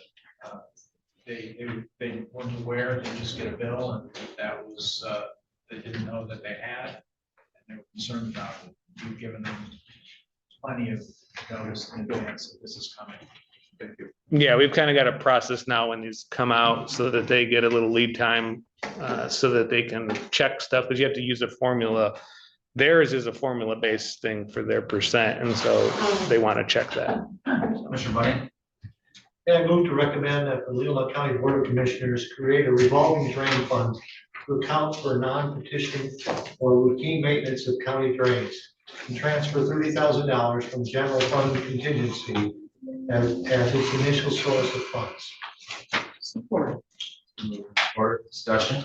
So I do have a question. So this is an initial outlay. Are we gonna have to do this every few years? Or is this a fund that funds itself? It can, because the assessments will then, the assessments that are talked about in item, 6.5A, will end up funding that. Okay. This is, it would be a good way to think of this as kind of startup funds. Well, that's right. We need it. And it gets reimbursed, so we're gonna get this money Right. back. And I was just gonna say, don't necessarily count on getting it back. It'll most likely stay in that fund. And we may need occasionally to replenish it, but the actual statute that, and I quoted it in the EDS, states that this has to come from our general property tax. But we create that fund and keep it going. And we're obligated each year to determine if we're going to make any contribution to it. So that is a little different than the individual petitions.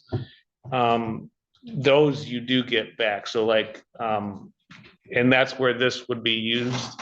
What we had been using was like my general services contract is like the seed for these startups on the other like petitions when we got the Elmwood Township #1 petition last year. So this idea is then this revolving fund would be used for that. So once that becomes a project, then you could actually, reimburse from one account to the other to replenish this. So it's always 30,000 every year. But this is like initial seed money to have it there, and it will essentially stay there. It may go down to zero, but it'll always be back to the amount once the taxes are collected, because it's a yearly thing. And the way the statute reads is it states that each October, based upon the report you get from the drain commissioner, you allocate such monies as you deem are necessary to keep this fund in play and capable of, so the drain commissioner can, at his discretion, do the repairs that are necessary or not, that or petition is not required. Again, that's limited to $10,000 per year per mile drain. Yeah, it's actually a little, it's like 10,500 this year because there's an inflation number that's Inflation amount. actually allowed in the, yeah. 10,500. It used to be 5,000. Yeah. It stayed that way for, 70 plus. Yeah, I don't it's know, a long time. 70 Well, it was, for years. 2008, it was 2,500. Yeah. They just, because prior to that was 1,000, like, it was, couldn't really do anything. All right, any other discussion? Not all in favor of that motion, say aye. Aye. All opposed, say nay. Motion carried 7-0. Thank you. Next up, we got 2026 contract service for GEI. And Tim or? And I did send normally normally we do it in December, which It's is actually in there. but they included a bunch of, I don't know, our old ones, but typically we have a general services contract with the county, and it has been 10,000. I'm asking for it to be 15,000 for next year, in part because one, and that is generally used in the past. It has been used as when we would, have someone come to us about a petition. Our initial work, a lot of that cost was being put into these items, which ended up becoming drains. This year, the county, because of the 2020 census, now had areas mostly in Elmwood Township that were under MS4 permitting with the state, which is like a big administrative headache if you're included in it. And so Tim and I went to an education seminar. We had separate meetings with the road commission because they're also lumped into, and with Grand Traverse County as well. But essentially, I did get the county removed from having to do this MS4 permitting because of the biggest item was M22 is where it was being impacted. And so we were able to show that MDOT covers this area and we don't have to additionally cover it as well. Basically, you have to do testing, monitoring of the water that discharges from any county drains like to the bay. You have to have a water management plan, watershed management plan as part of it. We would have had to spend $30,000 to $50,000 to get it set up, but I did get us removed from that, so we don't have any of the requirements. So it's a good thing we were exempt from it. And, it's really a Traverse City item. And so part of that, my general services costs, we don't really have any budget left on the 10,000. And so like this would be a specific item I would look at as like, it would be a general services work. So part of the increase is really just to cover for the remaining portion of this year is why. From the perspective of the administration, we would encourage you to approve this contract for a couple of reasons. The most important one, in previous employment, I had a drain commissioner whose attitude was, I don't need an engineer to decide how to clean out a drain. I have a backhoe and I can handle that all by myself. The problem is that what he needed was a surveyor, because he cleaned out a drain on somebody else's property. It cost us $89,000 in a lawsuit. And what he needed was an engineer or a surveyor to tell him what he could do and where it could be done, rather than just going off with, without an appropriate plan to do the cleaning of the drain. So to have an on-call engineer for the drain commissioner is a pretty essential component of him properly performing his office. So I'd ask you to consider that. Commissioner Algar? I move to recommend that the Leelanau County Board of Commissioners approve a one-year contract renewal with GEI Consultants of Michigan in the amount of $15,000 for 2026 and authorize the chairman to sign same pending legal review.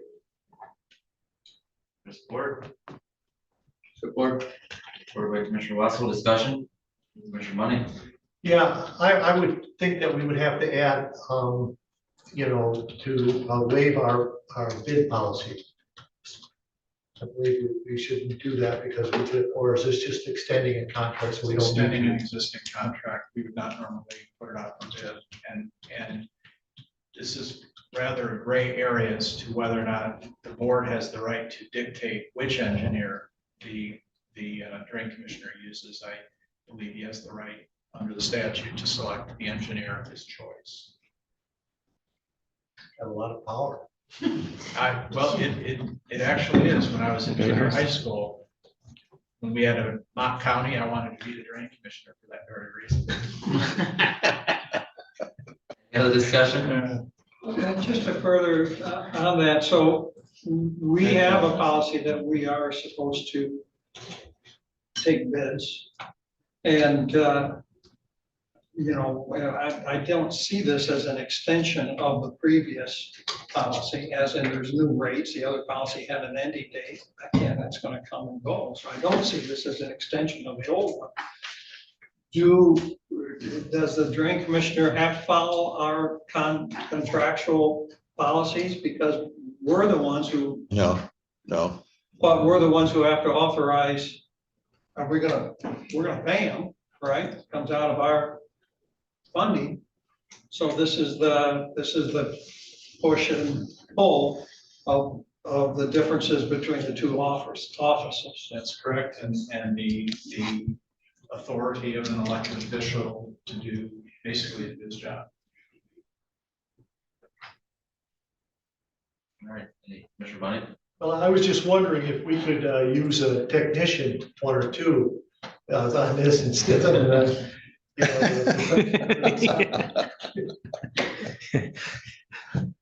Sort of a backhoe.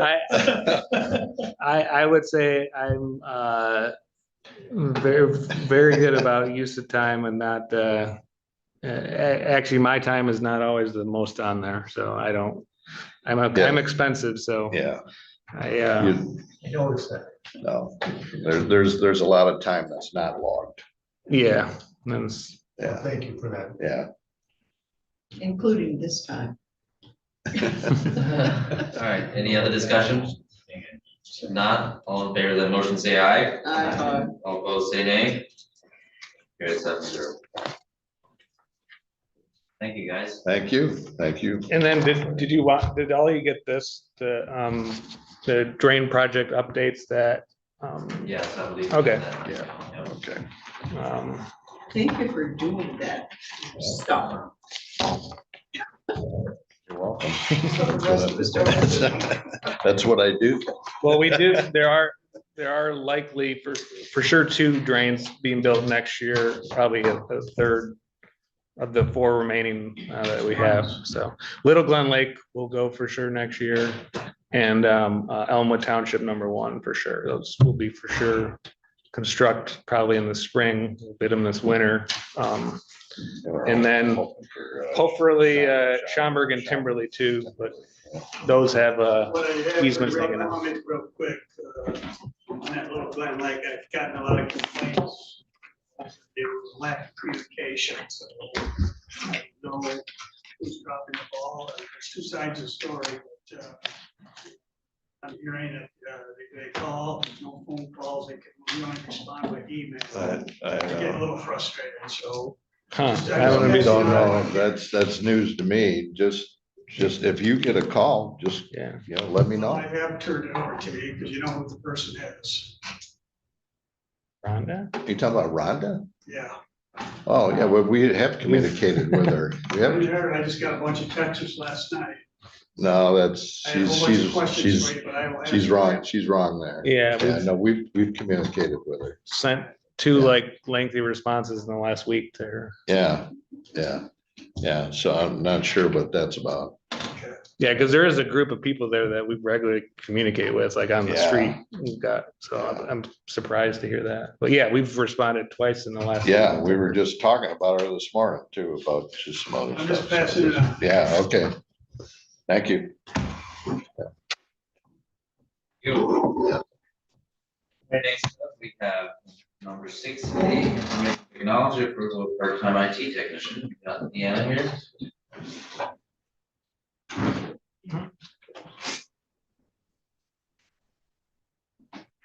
Hello. Good morning. It is still morning, a little bit. I believe you just wanted some more information about costs for this position, which I know Kathy supplied for you. Yeah, we did provide that in the packet. The EDS recommends a approval for 2025 to amend staffing rate. Kathy took a good look at this for me, and I believe, Kathy, you can certainly speak for yourself on this as well. But I think the conclusion was we have sufficient money in the current budget to fund that position full-time, even though it is currently a 0.6 FTE position. So you could potentially just wait until 2026 to approve this. But for an abundance of caution and to give you, since we discussed it at the last budget work session, you concluded that it would be appropriate to fund the position full-time as soon as possible. Presenting this to you as an EDS for your consideration and approval would be appropriate. But the thing that we want to make sure you understand, there's sufficient funds in the budget to pay this position full-time right now. Is that accurate, Kathy? Yeah, there was a lapse of employment between technicians this year Right. in hours that were budgeted and not spent. Money? Yeah, I was wondering if this has gone through the process, because we have the hiring freeze. If it's gone through the process that we had dictated there at that. The individual was already hired prior to that, the implementation of that. This is increasing the amount of time that she'll be used rather than initially hiring her. But if we had put it through that process, it would have been approved. Russell? I move to recommend that the Leelanau County Board of Commissioners approve the staffing level change in the IT department from a 60% IT technician to 100% IT technician to begin immediately. Second. Support, discussion? Not, all in favor of that motion, say aye. Aye. All opposed, say nay. Carried 7-0. Can I just ask, is it appropriate to withdraw our freeze? I mean, I think. It takes a super majority to overturn it. Well, it just seems like a paper tiger to me. We're at about this 45 point. days away from going away anyway, so. Anyway, so whatever. And the effect it money's was already gonna in have. there, so this is. Yeah, I understand. I think when I brought up the hiring freeze, I was talking about next year's budget. My guess is this will be included in next year's budget. Anyways, we just, that was a big discussion, big decision. And like I said, it was kind of a big tiger. It was kind of, wasn't, I'm not sure why we did it. That's my comment. All right, next up, we have item number B, which is Microsoft 360 partial implementation. this was discussed during the budget session about increasing our Microsoft Office licensing. And some of them I would like to implement this year for the department heads and elected officials, if you're agreeable. I move to recommend that the Leelanau County Board of Commissioners approve the 15 Microsoft Office license upgrades in 2025 with funds to come from Data Processing Fund 636970. Second. Supported, any discussion? Not, all in favor of the motion, say aye. Aye. Opposed, say nay. Carried 7-0. All right. Thank you. Thank you. How do we get to 360 software on our machines? We certainly can. Better get in line. Yep. Get you when I have time. Yeah, for $24. Yep. Thank you. Thank you. All right, next up, we have number 7, Parks and Rec, and number 8, Old Settlers Park gazebo refurbishment. Yeah, Warren. Hello. I'm sure you're aware the the gazebo at Old Settlers Park has been in great need of something. And the discussions have been going on for well over 2 years, I believe, in regards to the best plan to move forward with either preserving a historic structure, making adjustments so that it is ADA or UA compliant, or a complete demolishment of the structure. It has been determined after discussing with building safety, multiple meetings with Parks and Rec, contractors and administration, that a refurbishment, including roofing and repainting, would be sufficient. And so that is the proposal in front of you today. We were not able, just with the size and scope of the project, to obtain 3 fully fleshed out quotes. So the quotes that are in front of you are the only vendors that responded with comprehensive estimates. So hopefully they are sufficient, and we'll be able to make a good improvement to this structure at one of our parks. All right, we have a motion. I move to recommend that the Leelanau County Board of Commissioners waive the board policy requirement for 3 bids and authorize Leelanau County to enter in agreements with Loom Roofing and Construction LLC and Novak Painting and Wall Covering Incorporated for the refurbishment of the Old Settlers Park gazebo in an amount not to exceed $14,000, with funds to come from 850-756-775.000. Support. Supported, discussion? And this is money already allocated to Parks and Rec, right? That's correct. So in the upcoming EDS for Miles Kimberly, there is a budget status report for Parks and Rec through the end of August. We do have a certain amount in capital outlay currently. And this would technically be treated as a maintenance project, but we do have budget available, so it wouldn't require an additional ask from the commissioners.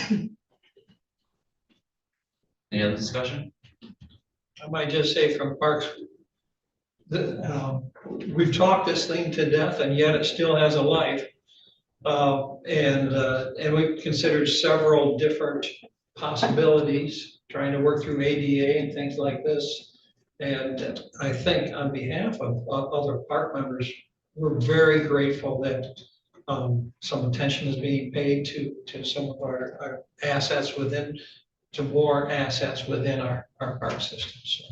Yeah, and we're really trying to focus on the projects that we've identified in the 5-year master plan that the commissioners approved at the end of 24. And with projects that have already been identified as priority in the CIP. So this would be only a benefit to Old Settlers Park and to our assets, our current existing assets. And depending on how the Board of Commissioners would like to proceed, if we did have these 2 projects go forward today, That would be a significant touch on 2 of your 3 county parks.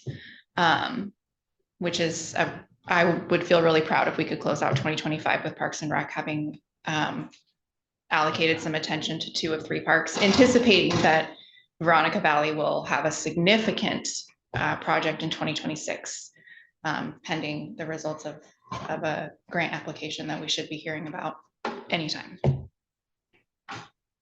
Any other discussion? Not, all in favor of that motion, say aye. Aye. Opposed, say nay. Great, 7-0. So we got the Miles Kimberly just. Yep, so this is another project that has been on a lot of agendas for a long time. It's been an interesting process for me to learn about this disc golf community, of which it's pretty significant. The proposal that is in the packet as the preferred proposal is from a local Traverse City company. The proposal was procured by facilities director Pat Roach, but I was able to connect with them and just get a little more information. They would be providing all of the labor, which would be a pretty good less impact on your maintenance staff. And they are plugged into the disc golf community, and it would be, I guess it's very popular. It's not my culture or my community, but people are very attracted to disc golf courses. And the one that we have, although it does get significant traffic, it is in need of a facelift, and it has been for some time. So this would elevate the profile, would put us on more of a destination for this disc golf community. And again, this is a prioritized project. It was unanimously supported by your Parks and Rec Commission as a recommendation to make to you. And we do have the budget in our capital outlay, so it wouldn't be at another impact to the county. Have a motion? Money. Yeah, I move to recommend that the Leelanau County Board of Commissioners approve the refurbishment of the Miles Kimberly Disc Golf Course as recommended by the Parks and Recreation Committee, and enter into an agreement with the Leelanau Disc Golf for the procurement of equipment with funds to come from the Park and Recreation Commission capital outlay at a cost not to exceed $22,000. Support. Supported, discussion? Question. You said the money's in the capital improvement budget, but is this our top priority in our capital improvement plan? I don't know the answer to that. I would say it's a top priority. It was a top priority for the Parks and Recs Commission. Hamilton certainly addressed that, but I know it's been in the CIP for some years, I believe. It's been so, discussed yeah. for a lot of years, and honestly, the CIP, you know, the convoluted process for the CIP. So a third, arm of county government, the planning commission goes through and it makes those priorities. So if you're asking, so it's 2 different. Are you asking what's in the CIP, what's in the document? Are you asking what the planning commission is looking for? Planning commission is looking to accomplish this particular project, because again, it's been discussed forever. It could be worse, it could be wasted on a regular golf course. My point was our list of capital improvement plans is very long. Oh, and how do we know this is the top priority on that list? And that list could change in 10 minutes. the other Depending on what happens. I mean, this is something that we've talked about for a long time. We're set to do it now. Get it over with, and we'll worry about what's in the top after this is gone.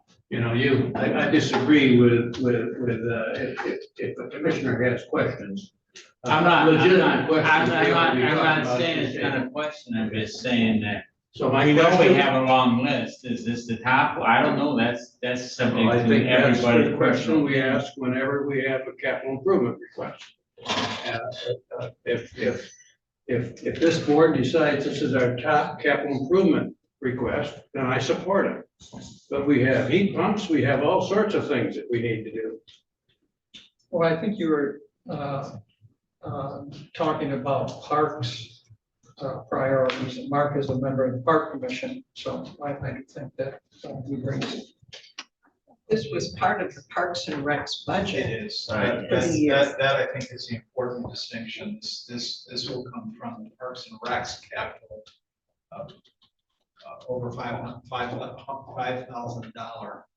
Yeah, the commissioners have allocated a certain amount of money per year for capital outlay. I believe it's 55,000.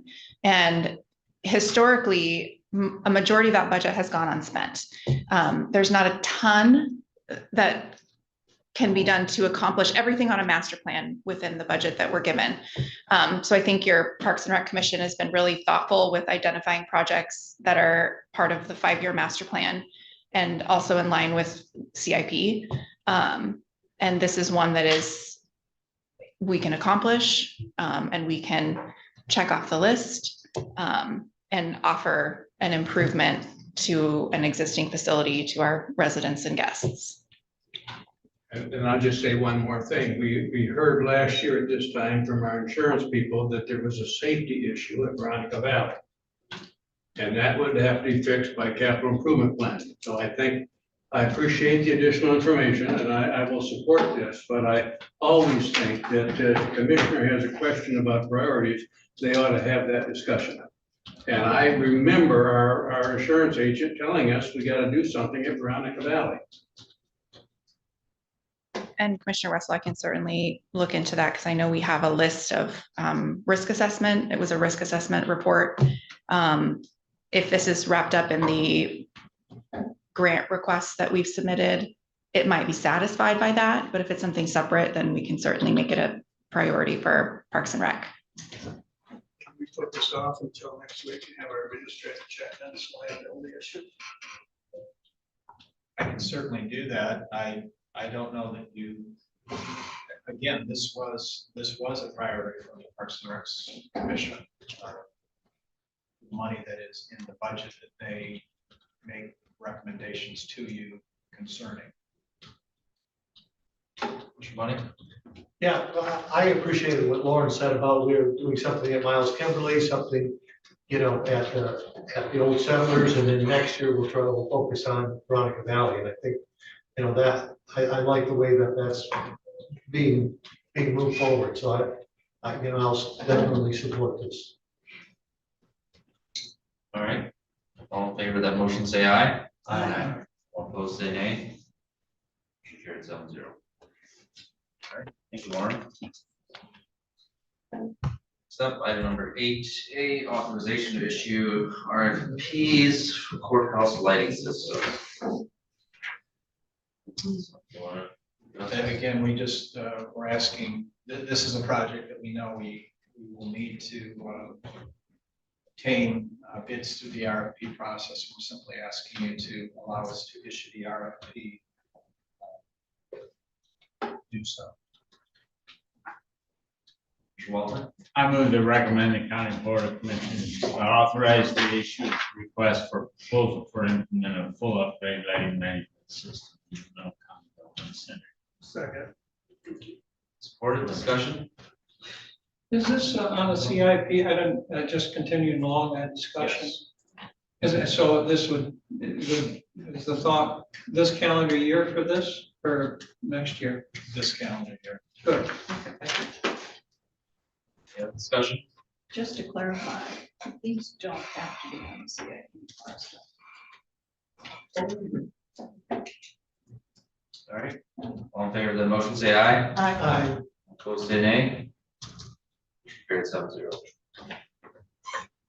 All right, next, the next two items, we'll just move forward. IT support services RFP approval of vendor.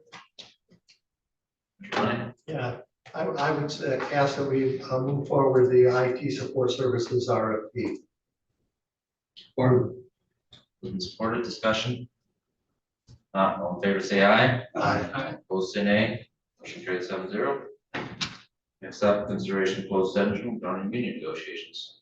Mr. Money?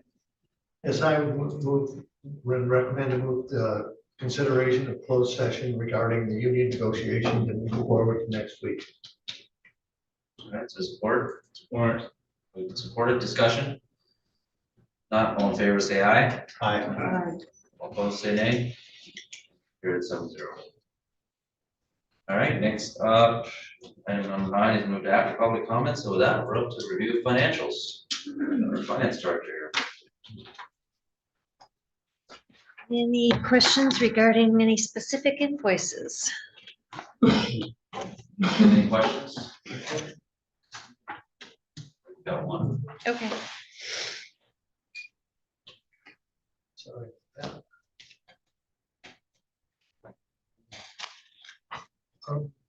I was wondering, I keep seeing this telephone at the dam. I mean, do we need a telephone at the dam?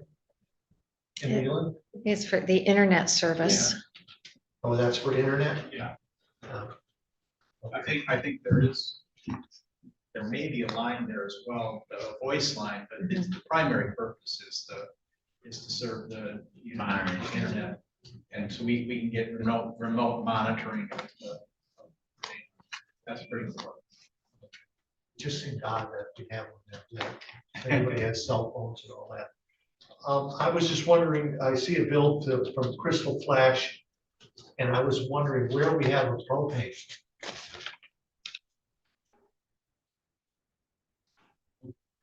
Is that in post audit? It must be. I think it is, yeah. It could be senior services. It could be a senior services, They take somebody else's. propane fill. Okay. I can So look that didn't one say up, though. unmet needs, but I'll look that one up. Probably could be, and then, do we look at points broadband instead of charter? Do we have to go with charter here or anywhere? Since we help We don't fund, have to, and we certainly that might be something we can look at, you know? very, very definitely. I can tell you that on a residential basis, the rates are pretty comparable to charter, but the speed that is attainable, particularly what's called, I can't remember the term, but it's synchronous, up and down speed are the same. That can be very helpful, so we can certainly look into that. That was all. All right, any other questions for Kathy? I'll look into that Crystal Flash, though. Thank you. I mean, it might be for the generators, you know, at the power sites, I didn't know, but it just seems odd that. Yeah, I'll get the answer for you. Everything's on natural gas. All right, with that, we'll move on to special reports by staff, commissioners, and affiliated agencies. Special reports. All right, Mr. Wessel. I am very pleased to report that Northern Lakes Community Mental Health was successful in negotiating a contract with a new CEO. CEO that was a unanimous selection of the board. And she will be living in Traverse City and serving us well.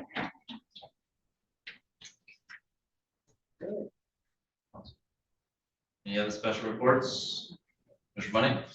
Yeah, I just wanted to say that when I was at the MAC conference, and I really had some very, very interesting things. One that was initially, we had this man, James Olson, who worked for the CIA, and he said, be aware that China has malware in our electrical system, our computer system, and they are winning more than losing. So number one objective is trying to steal their number one objective was to steal our technology. And so I just thought we ought to be aware of that. And I also went as Commissioner Wessel had talked earlier to the Travis Connect, where Warren Call gave a great talk. And one thing that I realized is that 65 and older, there's 31% in Grand Traverse County as well. So it's not just, we're at over 40%, but they're at 31% themselves.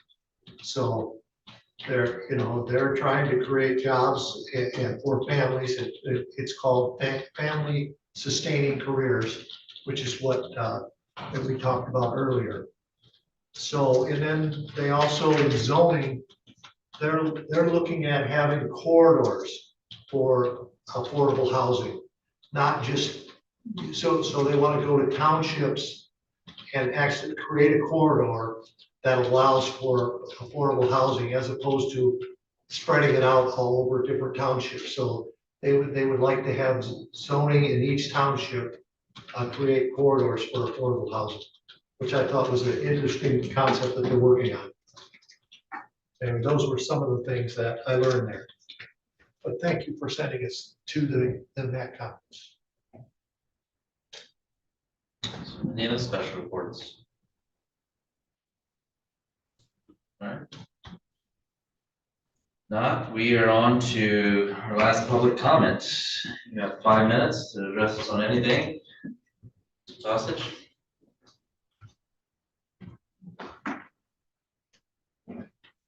When does your timer start? You sit down. You can walk slow. Doesn't take your time. I'm Steve Tostage in Solon Township. Good morning, Commissioners. We heard in an earlier public comment this morning that the board cannot meet its fiduciary duty without full evidence of potential administrative misconduct. Not just the narrow, incomplete employee grievances filed so far. That matters because what's missing isn't only paperwork. It's a broader pattern of management behavior that employees have quietly described for months. Not all of it is visible. Some staff have stayed silent out of fear of retaliation. But one incident last month in the BOC meeting made that pattern hard to ignore. At that public meeting, the finance director calmly explained a routine, fully budgeted new clerk position in her department, approved for both 2025 and 26, as we understand it. She described this position, the interview process with HR, an offer letter following the same process used for years. Her comments were factual and professional. The county administrator's response to many observers was not. He raised his voice, accused staff of building a political case, claimed that there were people in the building who refused to consider alternatives, and concluded with, "You get the government you deserve when that happens." His remarks targeted a subordinate employee in public from his desk on camera. It was not a policy discussion. It appeared to be a public scolding. The timing made it worse. As we understand it, the finance director had already filed a formal complaint against him. In that context, the outburst appeared retaliatory or at best profoundly unprofessional. What followed only deepened concern. When asked later about the incident, one commissioner reportedly said, "She started it." That isn't accountability, that blames the victim. The finance director, the female subordinate, had simply clarified facts. When a male administrator raises his voice publicly at a woman who reports to him, and an elected official excuses it by saying she started it, it overlooks the power imbalance and sends a chilling message. If you speak up, you're blamed. It also narrows a potential serious management problem to one disgruntled employee. When, as we have heard, multiple staff, several of the women in other departments have described a similar pattern of intimidation, silencing, and fear of retaliation. This reframing from the administrator's misconduct to supposed employee resistance appears to distort what employees are reporting. It also downplays the record of interim administrator Richard Lewis, whose nearly full-year tenure, including many weekends, is widely recalled as cooperative and stable. He recognized parks and recreation and made improvements without alienating staff. The contrast speaks for itself. The hiring freeze only reinforces these concerns. The finance department fully budgeted new clerk role remains stalled at a time that appeared directly tied to the grievance filing. Subsequently, the candidate, which the director had selected, declined the offer, presumably because of the ongoing administrator-related drama. So instead of a functional department, the county now has another vacancy and even lower morale. Meanwhile, today's agenda includes consideration of converting a part-time IT role to full-time. If one department's approval hire was effectively frozen following a complaint, while another expands, that's not fiscal consistency. It appears to be selective enforcement. This isn't an isolated lapse. On media recordings, the administrator also has scolded commissioners from his desk, interrupting mid-sentence, questioning their judgment, and lecturing them on who controls the budget, which raises an obvious question. Who exactly is the boss here? In Leelanau County, the administrator reports to the board, not the other way around. The pattern, public anger, private surrounding intimidation, and political deflection undermines the board's authority and the public's trust. Dismissing employee concerns as political isn't leadership, it's avoidance. And failing to address visible context sends the message that temperament and respect don't matter. The administrator has called himself a calm mediator. Yet in 2 interviews, he has said that screaming in private can be effective when dealing with employees and elected officials. We've now seen conduct consistent with that description spill into public session. If that happens on camera, what happens behind closed doors? Commissioners, this is no longer a personnel issue. It's a governance issue. When the county administrator who reports to you raises his voice at subordinates, berates staff publicly, and appears to enforce policies unevenly, you have both an ethical and fiduciary duty to act. Ignoring it to preserve unity won't protect the county. It will deepen division and increase taxpayer liability. You can begin restoring trust by taking these steps. Set a clear conduct standard. Public reprimand of subordinates is not acceptable. Make a hiring freeze transparent and consistent. Define what is frozen and why. Apply it evenly. Reaffirm in writing non-related protections. Tell staff their job and benefits are safe when they speak honestly. Hire independent legal counsel, separate from current county attorneys, to conduct a full confidential investigation into management behavior and grievance handling. With authority to interview employees privately under whistleblower style protections and to review relevant records and emails. Last, separate fact finding from deliberation. Hear from HR, witnesses and complainants, then deliberate privately without the subject present. Leelanau County deserves leadership grounded in respect, fairness, and self-control, not anger, intimidation, and apparently selective enforcement. The people who elected you and the employees who keep this county running deserve better than fear and blame. Thank you. Thank you. Public comment, Finnegan?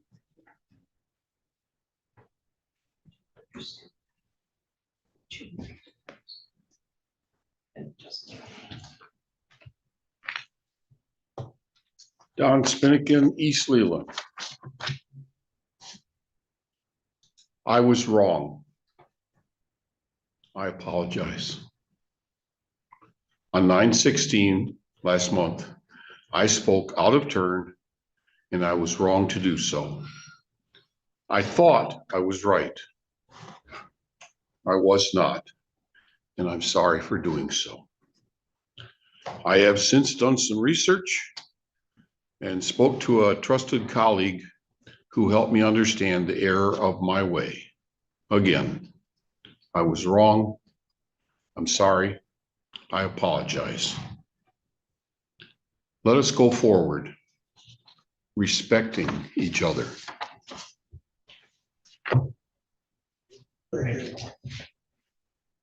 Any other public comment? Amy? I don't want to get in the chair. I just want to encourage you. Apparently, the public has access to whatever you got from your attorney.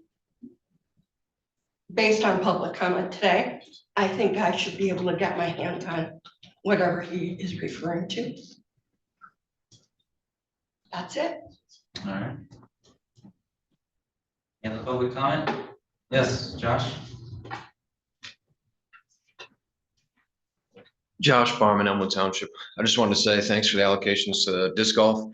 You don't play disc golf, you might not know why is it important. And I'm a really bad disc golfer. I just really like being out there.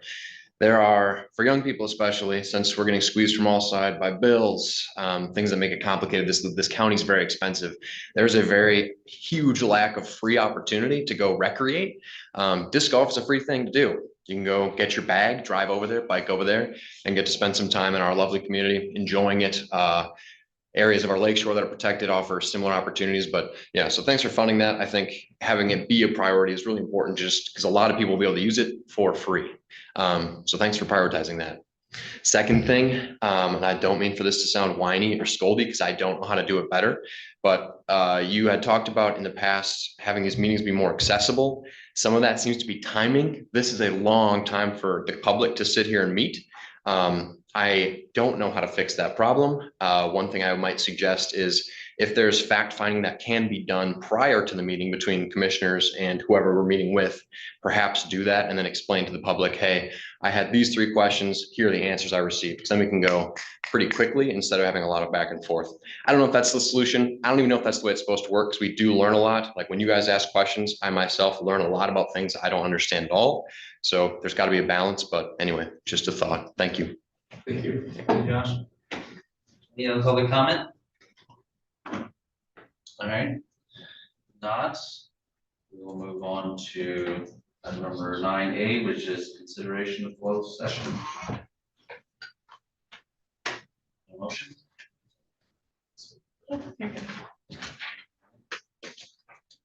Yeah, I move that the Leelanau County Board of Commissioners go into closed session to discuss attorney-client privilege correspondence dated 9/26/2025 and 10/3/2025 as allowed pursuant to MCL 15.2681H. Roll call required. All right. Got a second? Second. Campbell. On that motion. I can offer some discussion. I'm not sure if there's apprehension about, I don't know if this is going to be a unanimous vote, but my belief is we really need to look at that attorney's opinion, because he is not, his opinion is not a part of our process, is not a part of our policy. If you look at our policy for grievances or whatever you want to call it. Yeah, this is what we should be discussing in there. Well, all I'm going to do is repeat from our own policy, so I'm not talking about the opinion. On step 3, it says, any complaint which is not resolved in step 2, now that's where the administrator. That's something you can address during our complaint procedures policy, because I believe that's what you're referring to. But we're going in for him too for closed session. I thought it was just for the. If you will allow me to complete this sentence, because I think it's important to know why we would do that. Why this process doesn't end with the attorney's opinion.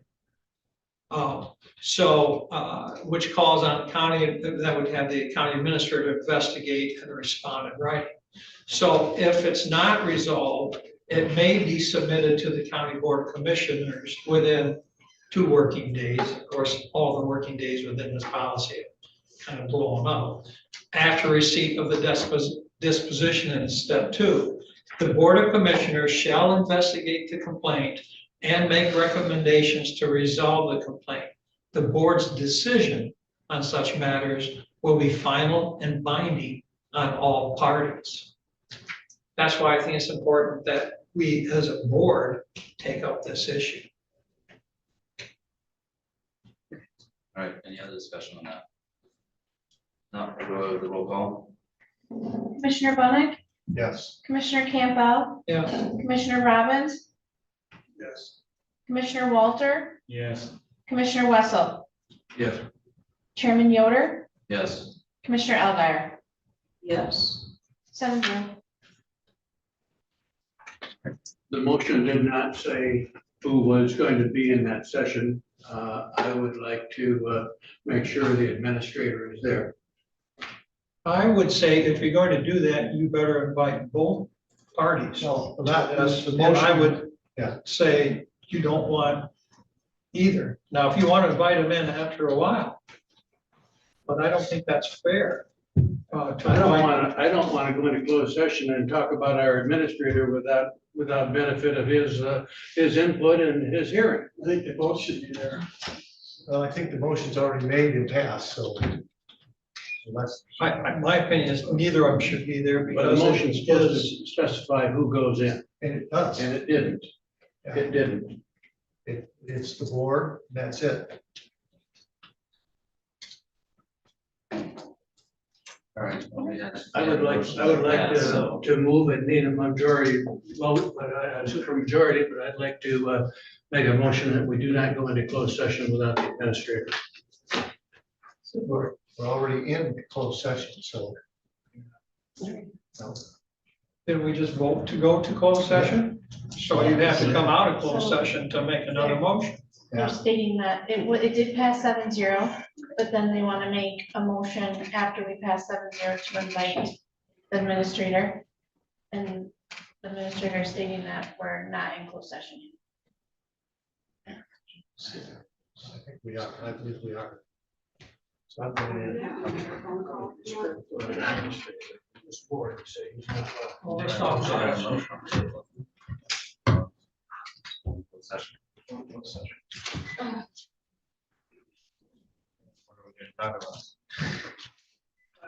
Alan's gonna talk, as usual. Yeah.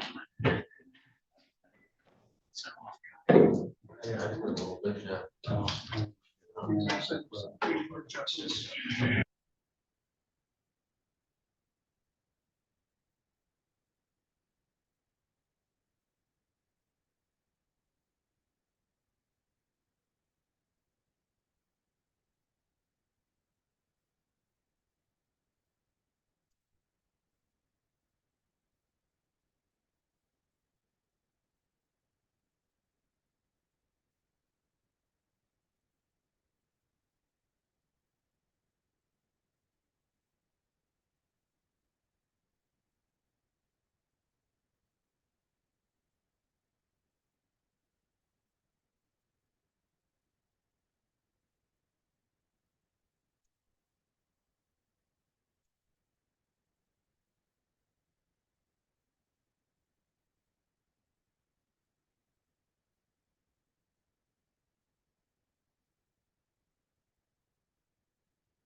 Answer my own.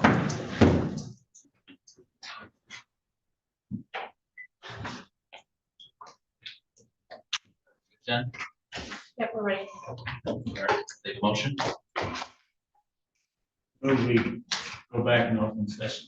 Moved and supported, discussion. All in favor, signify by saying aye. Aye. All opposed, say nay. Motion carried 7-0. Rollins, I move to recommend that our chair make a release on closed session. release a statement. Or statement, yes. So, support. All right, moved and supported, discussion. Not all in favor of the motion, say aye. Aye. Motion carries. All those opposed? Motion carries 7-0. Right, next up, we have item number B, creation of county policy for complaint procedures brought to us by Commissioner Campbell. Yeah, I brought that up because we were caught flat-footed. I mean, and our entire process is based on going to an individual who should have been, that was not in a position to act. And I think we need to look at, well, if you look at, I have a list of other things in there that is kind of pretty outdated within that personnel. I'll explain some of those. But in that particular case, I really think that it should be someone neutral or a neutral person, not someone associated with Leelanau County or paid by Leelanau County, who investigates. I think that, and this is not, please don't take this as a reflection of the process or the result of the process. That isn't my point.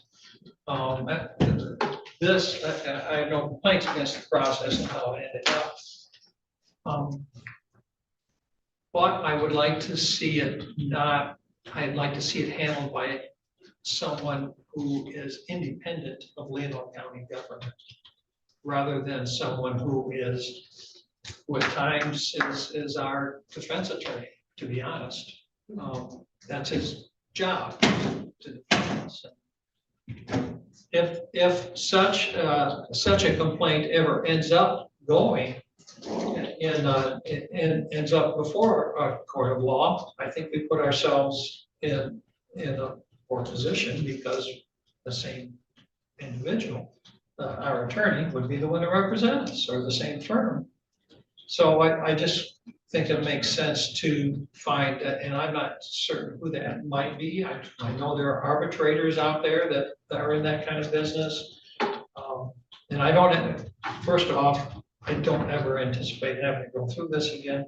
Second off, if you don't ever anticipate going through this again, something happens. So I think you gotta look at the policy and just make sure that we're following our own policy should it come in, rather than sending the attorney, sending this to the attorney who's not even mentioned in the policy. Not blaming Steve for what happened. It's a safe move, but I just think now that we know a little bit of the history, we should put in place something that, a policy that makes it more clear what that direction is. Just to clarify one thing, if there were to be litigation that would arise out of a investigation done by our general counsel, which is Stoker, they would not be assigned. In fact, they would be disqualified from doing the litigation if litigation arose out of that. That's very typical. In fact, that's what I did for 35 years of my career, as I represented the MMRMA, which is our insurer. I represented counties, cities, villages, and townships through their insurance program. They were always my attorney, or excuse me, my client. I was always their attorney, but I was independent from their general counsel, and made that very clear. So that is, I understand why you might have that concern, but that would not be the case, certainly as long as they have MMRMA as your insurer. Let me just ask, because I mean, this is in the rearview mirror. What would you suggest? I mean, I asked when I was at MAC, and I asked about 3-4 people, and everyone kind of looked like, geez, I don't know. I haven't got a clue. I think we need to ask, and you have, and I appreciate that you've asked my opinion. Trying to separate, yeah. I think that if you believe that your legal counsel is too closely aligned with either the administration or a particular or elected official or a board member or something like that, you've got a problem with that attorney. I've known the attorneys at Cole Stoker. In fact, one of my very best friends and former partner, Pat Esseltine, used to be a partner at Cole Stoker. Even though I was oftentimes at loggerheads with Peter Cole, when I represented a county that he was general counsel, he disagreed with my opinion. We fought like cats and dogs, not yelling and screaming, I'll make that very clear, but fought like cats and dogs over what was the appropriate thing. They are a truly independent law firm. And in fact, the person that did the investigation, the attorney that they selected to do the investigation, is not someone that we have regular contact with at all. And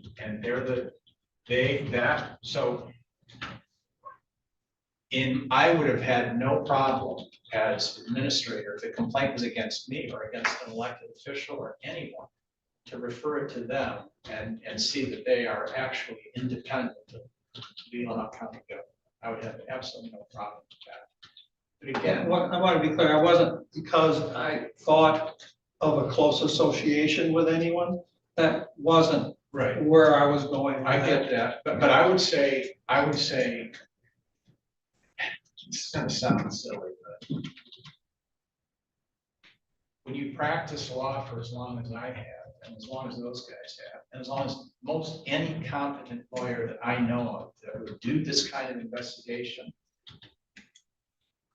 they maintain that neutrality as much as they possibly can, as much as is humanly possible. Because if you don't have that credibility, then that opinion is really worthless. And you either trust your attorneys or you don't. I think what it comes down to. But the idea of having another attorney do the investigation or another, it didn't even necessarily have to be an attorney, neutral.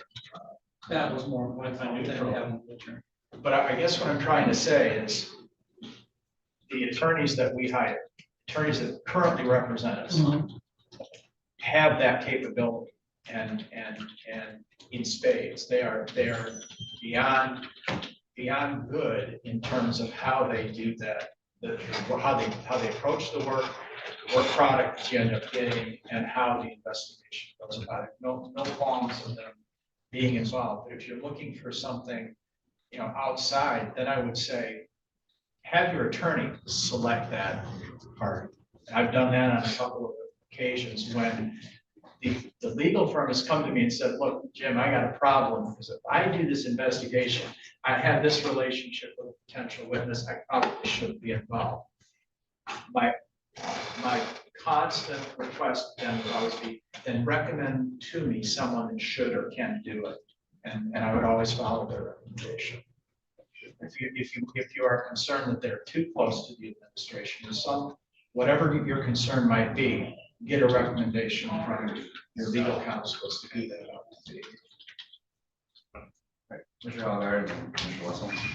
I would like to say that it is part of the responsibility and purview of an attorney to be able to be neutral. That is their job. always. And I don't think we should. And as our administrator has said, they know that if they're not able to be neutral, they state that. That's just part of who they are. And their It's credo. part of the training, really, Yeah, to be that way. Well, part of it is Yes. to know just the appearance. So, no, because you can have the perfect report, but if the appearance is that you were too close to someone, or someone wants to interpret it like that, regardless of how perfect the report is, it leaves a door open for someone to complain about it. The door is open for a complaint, no matter what. Yeah. You have to act and your best foot forward and say, this, we're doing that, and depend on the professionalism of the firm that you hired to carry it through. And that's why we have the firm that we have, because that's what they do. They don't want to, they can't tarnish their reputation, they can't tarnish ours. They have to come forth with the best situation or the best reports, the best investigation that represents all of us. That's what they get paid to do, and for to play a favorite or not do it correctly tarnishes their ability to get another contract. Weakness or to death. Once that word gets out, it's irreversible for you personally and for. And it's like lying on a witness stand. Once a deputy lies on a witness stand, he's not employable. All right, Commissioner Wesson? Mr. Campbell suggested we in policy, and I think between HR and our board chair, he did it exactly as our policy would require us to do. I think it was handled correctly. I disagree that we want an outside firm, but if our HR director wants to review all of the policies and suggest any changes, she might come back with some suggestions. But I think obviously if the complaint is against the chief administrator, then you go to the board chair. And the board chair then it makes the next step. If the complaint is not about the administrator, you go to the administrator. And we don't need to spend a lot of time talking about a new policy for that. That's a respectful way to do business. Well, what you just said is not a policy. That's not part of our policy. I don't think it needs to be written, it's common sense. All right. Yeah. Do we have a motion? We have no motion. Then why are we sitting? I'm trying to figure out where Commissioner Campbell's going with this. Well, I'm saying that we have no policy to back what happened in that case. And so we should adapt if it's the majority of the board that you want to refer such grievances or complaints, whatever you want to call it. We don't have a motion, we can't call a question, we're beating our horse. All right, well, then I'm gonna, Okay, anyways, my point being, unless you totally want to shut me up. Well, Well, we I- don't have a motion on the I got- floor, we don't have any That hasn't discussion been going done in on. 9 months. Campbell, I'm gonna give you a recommendation, okay? I love Because I have a hard time figuring out where you come from. How about you get your recommendations together, talk with the administrator, what kind of policy you want changed, have it at our meeting by next Tuesday, so we can discuss it and figure out if we want to adopt it or not. I will say in support of Commissioner Campbell, there are a number of policies that you have right now that are in effect that really need to be looked at. Some of them don't make any sense. And I would begin frankly with your policy regarding purchasing. It restricts us so much. If we were to follow it strictly, we probably would have a lot of trouble getting the work done that we need to get done. Certainly trouble getting it done in the timeliness that we need to have it done. So I have no problem with looking at policies that need to be revised, and I'd be happy to sit down with Commissioner Campbell on this issue. And to some extent, I agree with what he's saying. The policy wasn't explicit on that. And when it's something that is as important as the performance, integrity, and functioning of the county administrator, it ought to be handled in a very defined way. So in that sense, I do agree with Commissioner Campbell. And I sit down with him to work out where we go with next steps in terms of revising the policy of interrelated All right, that's your work duty for this week, okay? You want to move this forward then? Is that what you're doing, or are you just, is I this nothing? I would state it'd be almost impossible to accomplish that. All right. Let's put it on the This will November be on the desk that needs to be done, so. slow process. All right. All right, moving on to, next up, we got commissioner comments. Hey, Commissioner Wessel.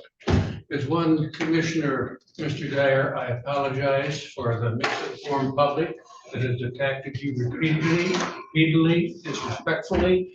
I apologize for that. I apologize that this board chose to meet in closed session without you when they were talking about an issue that directly impacted you. I think we did it wrong, but you have a lot of support and a lot of respect from this board. And I heard that in that session. This was not easy, but we are fortunate to have you. Thank you. Mr. Robbins.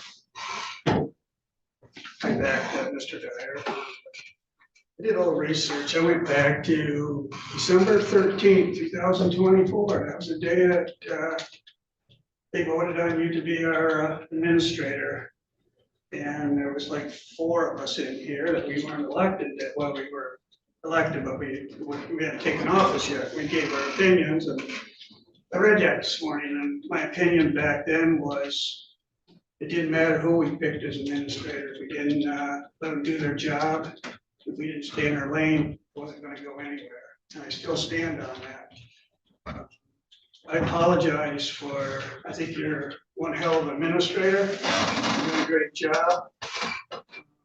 You've only been here, what, 5, 6 months? Seems like every month somebody's picking at you, and somebody in this building or somewhere in our community, they like seeing you hanging up with the fuzzy end of the lollipop stick, and I'm tired of it. It's time that we move forward and let you do your job and get some of the stuff accomplished up here that needs to be accomplished.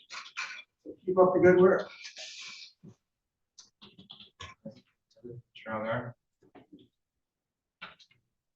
I too totally support, I appreciate the skills that you bring to this job and the interest in the well-being and growth of our county. I'm appalled at this steady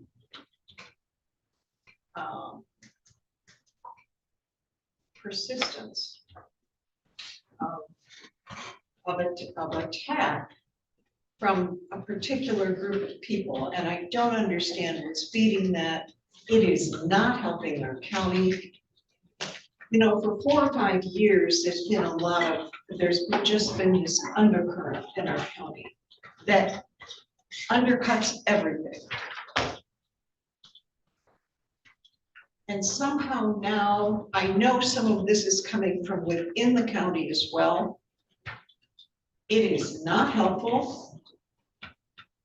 It holds us back. It keeps us going in circles. And I kind of wish people would grow up and move forward and concentrate on us being and growing into the county we can be, instead of constantly backbiting and attacking. It does no one any good. I've called it 3rd grade crap for a long time, and it persists. And it doesn't help anyone. I hope we could grow up as a county and move forward. And I am really sorry that there's a group in our county that doesn't seem to focus on what we can be, but really wants to cut us down. Thank you for your service. Thank you for bearing with us. This is a long-standing problem. I hope we can grow through it. And I appreciate you being here. Any other commissioner comments? Chair, would it be appropriate for me to say something? You can certainly do that. First of all, I appreciate your comments. I appreciate your support. I've sat here, as you pointed out, for a number of months, getting criticism, and I've not defended myself. First, I want to put in context the comment that I made during my interview about screaming in a meeting. I was referencing a very specific meeting with a very specific person, and I did not identify that party during that meeting. I didn't identify him because he was still sitting treasurer of Leelanau County and one of my very dearest friends, Brian Weinstow. And we had such a relationship where we could do that with each other. We had a very, I'll show you the video of after that screaming meeting of us singing Christmas carols together at a friend's party, if you'd like. That's the kind of relationship we had. Unfortunately, Brian died in March of 2025. And his funeral was on St. Patrick's Day, March 17th. I couldn't attend because I was in the middle of transitioning from Northport job to here, trying to juggle 2 jobs at the same time, essentially, with help from Richard Lewis as interim administrator. The context of that screaming match that, first of all, I mentioned it in my interview because I was very proud of that. What we were discussing in that interview, or excuse me, in that meeting, was whether or not Brian would support a budgeted transfer from the DTRF fund to the county of $1.5 million that the county needed to balance its budget. I was sent to talk to him about it because we did have such a good relationship. But the board had also told me that in no instance were they going to tolerate his behavior any longer. And they were going to go ahead and budget it anyways without his consent. And I was the guy that had to give him that message. Okay? I was the guy that the board sent to deliver that very negative message. And yeah, he screamed. If any, you want to talk about who started it, Brian started screaming. He threatened to sue the county. He threatened to sue me personally because I was interfering with him doing his office. And I was trying to explain to him, Brian, this has already been decided in another county. You do not have the right to block a transfer from the DTRF fund. You don't have that right. And not only that, the attorney that you're telling me you're going to hire to sue the county, he was the attorney that represented the other county but lost. This is not going anywhere. And yes, we did yell and scream at each other. But we walked out with my arm on his shoulder, around his shoulder saying, okay, you know what's going to happen at the next board meeting. And I'm sorry that it's going to have to be this way, but that's just the way it's going to be, Brian. The point of that story in my interview was you can have policy differences with people. During those private meetings, you can yell and scream at each other at times. Yes, that happens. You can be angry with each other, but you need to walk out for what's good for the county. And we were able to do that. That was the point and the context of the story during the interview. Not that I think screaming at people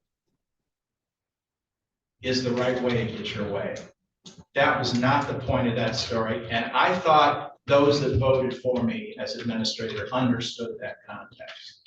I will also tell you that I have told every single one of my direct reports in meetings with them individually and in meetings with them collectively during what we call a directors group, that I insist that they fight back with me. I don't mean fight physically, you know what I mean. In that meeting, that there be a give and take of what's the right thing to do. That they're of no use to me if they just agree with everything that I say. But I've also said, once I make a decision, that I expect you to respect that. I respect you to support that when we come to the board and we give them what my recommendation is, because it's my responsibility. I'm the one that does report to you. I'm the one that under the Uniform Budgeting Act, county administrator is the chief administrative officer of the county and is responsible for presenting that budget to you. That's what the statute says. I'm not making that up. And my point has always been, once a decision is made in a private meeting, we all need to support that before the board. And when that doesn't happen, there are potential consequences. That's what this thing has been all about, in my opinion. And I, again, want to say publicly how I handle myself privately. And I hope it's always to a credit to you as a board and to Leelanau County as a government. Any other commissioner comments?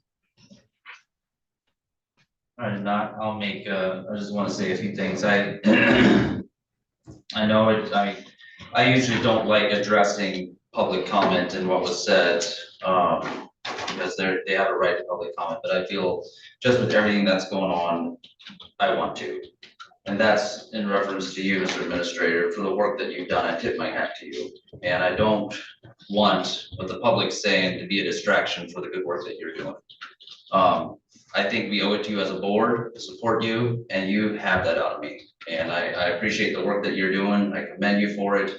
I'm sorry for the difficulties that you've had just these past couple months. But I want you to know you have my full and unwavering support for the job that you're doing, and I appreciate it. So keep up the good work. And I hope you'll be here for many more years. That we are on to approval of financials. Next, Mr. Money. I would make a motion that we approve claims and accounts for $134,898.42. Second. Board discussion?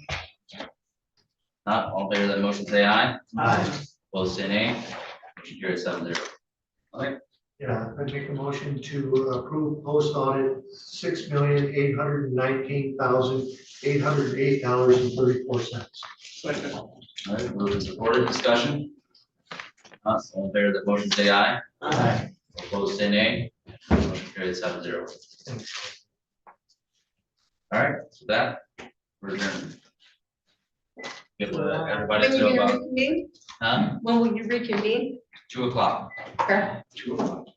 I guess, because we got